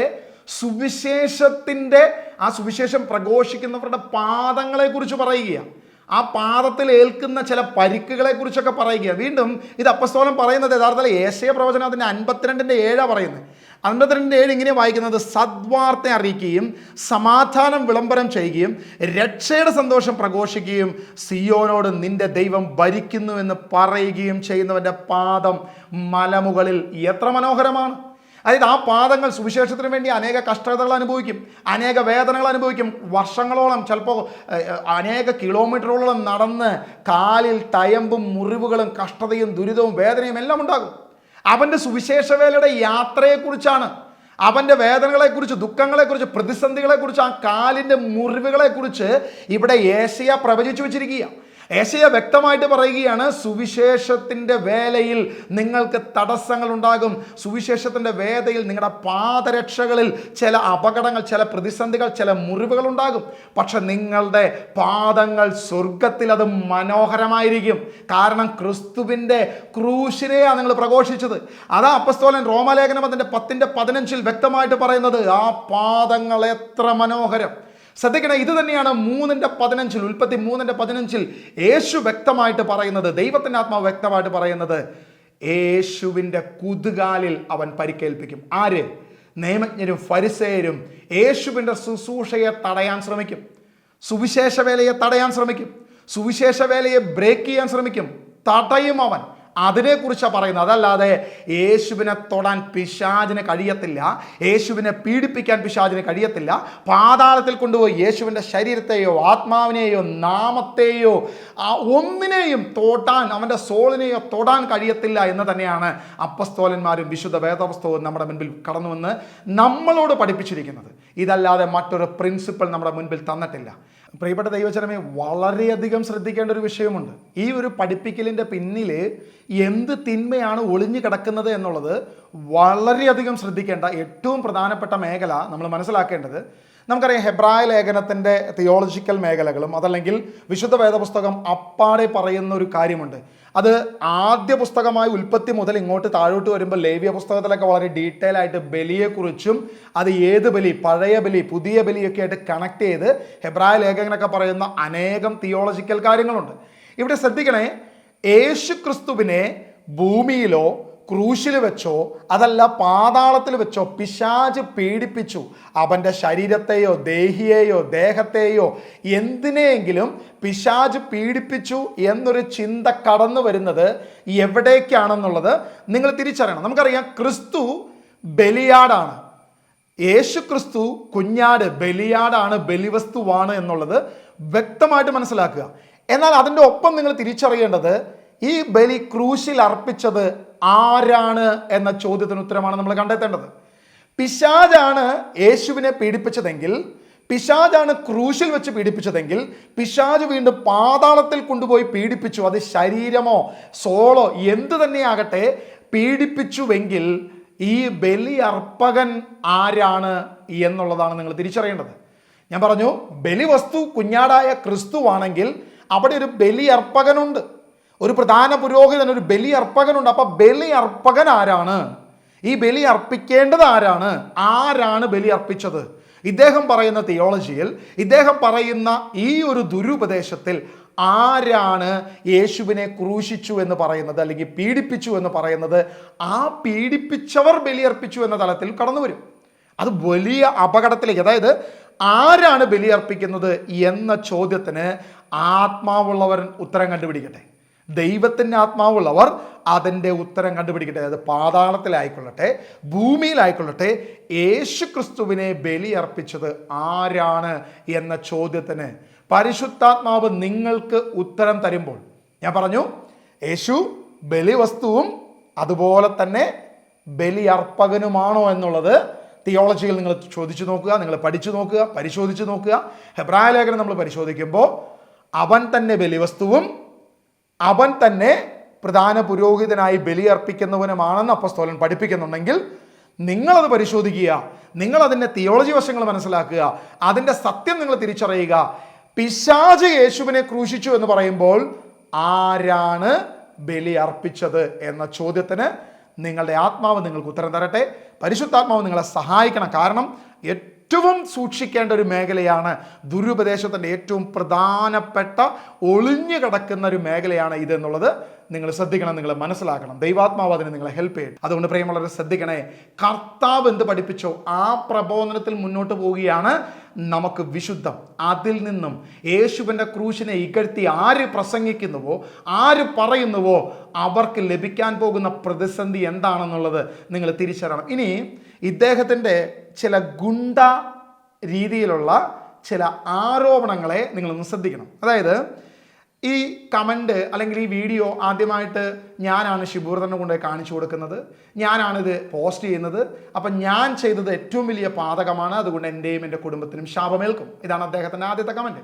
വീണ്ടും അടുത്ത കാര്യം, ഇതിൻ്റെ തംബ്നെയിൽ ചെയ്ത വ്യക്തി, അദ്ദേഹം ശാപമേൽക്കും, രക്ഷപ്പെടത്തില്ല, നശിച്ചു പോകും. പിന്നെ അടുത്ത കമൻറ്റ് ഇതാണ്, ഈ വീഡിയോയുടെ അകത്ത് ആരെങ്കിലും കമൻറ്റ് ചെയ്തിട്ടുണ്ടെങ്കിൽ ഒരു മുള്ളിത്തെറിച്ച രീതിയിലെങ്കിലും ഇദ്ദേഹത്തിൻ്റെ വാക്കുകൾ തന്നെ പറഞ്ഞു, ഞാനൊരു സുവിശേഷകനാണെങ്കിൽ നിങ്ങൾ ചെയ്യുന്നത് അബദ്ധമല്ലേ, നിങ്ങൾ ചെയ്യുന്നത് തെറ്റല്ലേ, അങ്ങനെ ചെയ്തു കഴിഞ്ഞാൽ അവരും ശപിക്കപ്പെടും, അവരുടെ തലമുറയും ശപിക്കപ്പെടും. ഇങ്ങനെ ഇദ്ദേഹത്തിൻ്റെ വീഡിയോയെ കവറപ്പ് ചെയ്യാൻ, തൻ്റെ വീഡിയോയെ ആരും തുടരുത്, തൻ്റെ വീഡിയോയിൽ ആരും കമൻറ്റ് ചെയ്യരുത്, ഇങ്ങനെ ആരെങ്കിലും അദ്ദേഹത്തിൻ്റെ വീഡിയോനെതിരെ വീഡിയോ ഇട്ട് കഴിഞ്ഞാൽ അതിനാരും തംബ്നെയിൽ ചെയ്യരുത്, അതാരും അപ്ലോഡ് ചെയ്യരുത്, അതാരും എഡിറ്റ് ചെയ്യരുത്, അതിനെ ആരും കമൻറ്റ് പോലും ചെയ്യരുത്, ഇവരൊക്കെ ശപിക്കപ്പെടും. ശ്രദ്ധിക്കണേ, ഇദ്ദേഹം പറയുന്നുണ്ട്, നിങ്ങൾ ജീസസ് മിഷൻ്റെ എല്ലാ പ്രയറിനും പൊക്കോ, ജീസസ് മിഷൻ്റെ പ്രയറുള്ള സമയത്ത് ഞങ്ങൾ പ്രയർ വയ്ക്കും. ഇങ്ങനെ കുറേ ഗിമ്മിപ്പുകളൊക്കെ വെച്ചിട്ട് ഇദ്ദേഹം പറയുന്നത് ഇതിനെ ആരും കമൻറ്റ് ചെയ്ത് ശപിക്കപ്പെടും, അങ്ങനെ ചെയ്യരുത്, ഇങ്ങനെ ചെയ്യരുത്, ഇങ്ങനെ 100 കൂട്ടം കാര്യങ്ങൾ. അതിനൊരു ഉദാഹരണം പറയുന്നുണ്ട്. ഒരു ദൈവ ശുശ്രൂഷകൻ അദ്ദേഹം ചെയ്ത് തെറ്റാണെന്ന് കരുതി മനസ്സിലാക്കി തിരിച്ചറിഞ്ഞ് റിപ്പണ്ട് ചെയ്താൽ അദ്ദേഹത്തോട് ദൈവം ക്ഷമിക്കും. പക്ഷേ അത് കണ്ട് തിരുത്തുന്ന വ്യക്തി, അതായത് ഇദ്ദേഹം ചെയ്തത് കണ്ട് അതാരെങ്കിലും വീഡിയോ ഇട്ട് ആ വീഡിയോ സോഷ്യൽ മീഡിയയിൽ വൈറലായി ആ വീഡിയോയെ ആരെങ്കിലും കമൻറ്റ് ചെയ്താൽ ആ കമൻറ്റ് ചെയ്യുന്നവൻ്റെ വ്യക്തിയുടെ ജീവിതം നശിക്കും, അവൻ്റെ ജീവിതം തകർന്നു പോകും. ഇനി അതിന് കയറ്റി പറഞ്ഞൊരു കാര്യമുണ്ട്. അതായത് അങ്ങനെ പറയുന്ന വ്യക്തികൾക്ക് ദൈവം എന്ത് ചെയ്യും? ദൈവം റിപ്പൻറ്റൻസ് എടുത്തു കളയും. അതായത് ഇനി ഒരിക്കലും അനുദപിക്കാൻ പോലും കഴിയാത്ത രീതിയിൽ റിപ്പൻറ്റൻസ് എടുത്തു കളയും. അതായത് ഇതിന് തംബ്നെയിൽ ചെയ്ത വ്യക്തി, ഇത് അപ്ലോഡ് ചെയ്ത വ്യക്തി, ഇത് എഡിറ്റ് ചെയ്ത വ്യക്തി, ഇതിന് കമൻറ്റ് ചെയ്ത വ്യക്തി, ഇവരുടെയൊക്കെ റിപ്പൻറ്റൻസ് ആരെടുത്തു കളയും? ദൈവം എടുത്തു കളയും. ഇത് ശരിക്കും പറഞ്ഞാൽ ഇദ്ദേഹത്തിൻ്റെ ദൈവമാണ്. ഇദ്ദേഹത്തിൻ്റെ ദൈവം ശരിക്കും പറഞ്ഞൊരു ഗുണ്ടയാണ്. അതായത് ഇദ്ദേഹത്തിൻ്റെ ദൈവത്തിൻ്റെ സ്വഭാവ സവിശേഷതയാണ് അദ്ദേഹം അവിടെ വെളിപ്പെടുത്തിയത്. നമ്മുടെ ദൈവം ആരാണ്? തൻ്റെ മക്കൾ തെറ്റ് ചെയ്തു എന്ന് മനസ്സിലാക്കി തിരിച്ചു വന്ന് റിപ്പണ്ട് ചെയ്താൽ അവനോട് ക്ഷമിക്കുന്ന ദൈവമാണ്. യോഹന്നാന്റെ ലേഖനത്തിൽ പറയുന്നു, കുഞ്ഞുമക്കളെ നിങ്ങൾ പാപം ചെയ്തു പോവുകയാണെങ്കിൽ നിങ്ങൾ ഏറ്റെടുത്ത് പ്രാർത്ഥിച്ചാൽ, കരഞ്ഞ് പ്രാർത്ഥിച്ചാൽ ദൈവത്തിൻ്റെ സന്നിധിയിൽ കർത്താവായ യേശു ക്രിസ്തു നിങ്ങൾക്കൊരു മധ്യസ്ഥനുണ്ടെന്ന് പറഞ്ഞവനാണ് നമ്മുടെ അപ്പസ്തോലന്മാർ, നമ്മുടെ കർത്താവായ യേശു ക്രിസ്തുവിൻ്റെ ആത്മാവ്. എന്നാൽ ഇദ്ദേഹം പറയാൻ നോ, റിപ്പൻറ്റൻസ് ദൈവം എടുത്തു കളയും. അതിനുവേണ്ടി അദ്ദേഹം ഒരു വാക്യവും ഉപയോഗിക്കുന്നില്ല, ഞാനത് കൂടുതലായിട്ട് എക്സ്പ്ലെയിൻ ചെയ്യുന്നില്ല. അപ്പം റിപ്പൻറ്റൻസ് എടുത്ത് കളഞ്ഞിട്ട് എന്ത് ചെയ്യും? ആ വ്യക്തിയെ ശാപത്തിലേക്ക് നയിക്കുന്ന, കേഴ്സ് ചെയ്യുന്ന ഒരു ഗുണ്ടയായ ഒരു ആത്മാവിനെ അടിമപ്പെട്ടുകൊണ്ടാണോ ഇദ്ദേഹം പോകുന്നത് എന്ന് നിങ്ങൾ ചിന്തിക്കുക. ഞാൻ വിധി എഴുതുന്നില്ല, നിങ്ങൾ ചിന്തിക്കുക. നമ്മുടെ ദൈവം അങ്ങനെ ഒരു ഗുണ്ട രീതിയിലുള്ള ദൈവമാണോ? യഥാർത്ഥ സത്യദൈവം അതാണോ? ഈ വിശുദ്ധ വേദപുസ്തകത്തിലൂടെ നമ്മളെ പഠിപ്പിച്ച കർത്താവായ യേശു ക്രിസ്തുവിൻ്റെ സ്വഭാവം അതാണോ എന്ന് നിങ്ങൾ പരിശോധിക്കുക, നിങ്ങൾ തിരിച്ചറിയുക. ദൈവം നിങ്ങളെ അനുഗ്രഹിക്കട്ടെ. പ്രിയമുള്ളവരെ, ഞങ്ങൾ ചോദിച്ച 6 ചോദ്യത്തിനും ഒരു മറുപടി പോലും യഥാർത്ഥത്തിൽ ഇദ്ദേഹം തന്നിട്ടില്ല. തന്ന മറുപടിയോ യേശുവിനെ പാതാളത്തിൽ കൊണ്ടുപോയി പീഡിപ്പിച്ചു എന്ന് തന്നെയാണ്. ഈ 6 ചോദ്യം ഇപ്പോഴും അവിടെ തന്നെ നിൽക്കുക. ഞാൻ ചോദിച്ച ചോദ്യത്തിന് ഇദ്ദേഹം മറുപടി പറഞ്ഞത് ഈ രീതിയിലാണ്. ഞാൻ അതിനൊരു ഉദാഹരണം പറയാം.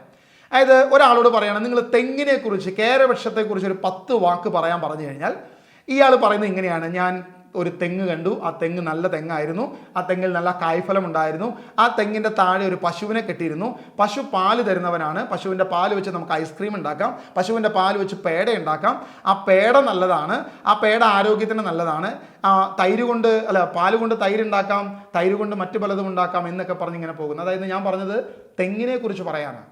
പക്ഷെ തെങ്ങിനെക്കുറിച്ച് പറയാതെ തെങ്ങുമ്മ കെട്ടിയിരിക്കുന്ന പശുവിനെക്കുറിച്ചും അതിൻ്റെ കയറിനെക്കുറിച്ചും പശുവിൻ്റെ ചാണകത്തെക്കുറിച്ചൊക്കെ ഇങ്ങനെ താഴോട്ട് പറഞ്ഞു പോകുന്ന രീതി എന്താണ്? യഥാർത്ഥത്തിൽ ഇത് തന്നെയാണ്. അതായത് ഡസ്റ്റിൻ ബ്രദറിൻ്റെ വീഡിയോ നല്ലതാണ്, എഡിറ്റിംഗ് നല്ലതാണ്, അദ്ദേഹത്തിൻ്റെ ഫോട്ടോഗ്രാഫി നല്ലതാണ്, ഇങ്ങനെ തുടങ്ങി താഴോട്ടുള്ള കാര്യങ്ങൾ പറഞ്ഞു പോയി. ചോദ്യത്തിനായിട്ട് ഉത്തരമില്ല. ഒരു സ്ഥലത്തും ചോദ്യത്തെ റെസ്പോണ്ട് ചെയ്തിട്ടില്ല. കേൾവിക്കാർക്ക് വികാരഭരിതമായി ചില വികാരങ്ങൾ ഉണ്ടാക്കി രക്ഷപ്പെടാനുള്ളൊരു ശ്രമം മാത്രമാണ് 3.5 മണിക്കൂർ കൊണ്ട് അദ്ദേഹം സൃഷ്ടിച്ചത്. ഇതല്ലാതെ മറ്റൊരു കാര്യമില്ല എന്നുള്ളതാണ് സത്യം. പ്രിയമുള്ളവരെ, അദ്ദേഹം ചെയ്ത ഈ ഒരു കാര്യത്തിൽ ഇത് ജനങ്ങൾ വിശ്വസിക്കുക, ജനങ്ങൾ മനസ്സിലാക്കുക. നിങ്ങൾ ഈ ദൈവവചനം എടുത്തു വെച്ച്, വിശുദ്ധ വേദപുസ്തകം എടുത്തു വെച്ച് ക്രിസ്തുവിൻ്റെ പ്രിൻസിപ്പിൾ എന്താണ് ഏത് തലത്തിലാണ് ഞങ്ങൾ പ്രതികരിക്കേണ്ടത്? ദൈവവചനം എന്താണ് പഠിപ്പിക്കുന്നത്? യേശുവിൻ്റെ ക്രൂശിലെ രക്ഷയെക്കുറിച്ച് എന്താണ് പറഞ്ഞിരിക്കുന്നത്? ആ ക്രൂശ് പൂർണ്ണമാണോ? യേശു കാൽവരി ക്രൂശിൽ എല്ലാം പൂർത്തിയായെന്ന് പറഞ്ഞത് അത് പൂർത്തിയായത് തന്നെയാണോ എന്ന് വിശുദ്ധ വേദപുസ്തകം, അപ്പസ്തോലിക ഉപദേശം, പിതാക്കന്മാരുടെ പഠനം വെച്ചിട്ട് നിങ്ങൾ മനസ്സിലാക്കുക. ആ പഠനം നിങ്ങളെ ശക്തിപ്പെടുത്തട്ടെ, നിങ്ങളെ ബലപ്പെടുത്തട്ടെ. ദൈവം നിങ്ങളെ ശക്തമായിട്ട് അനുഗ്രഹിക്കട്ടെ എന്ന് യേശുവിൻ്റെ നാമത്തിൽ പ്രാർത്ഥിക്കുന്നു. God bless you.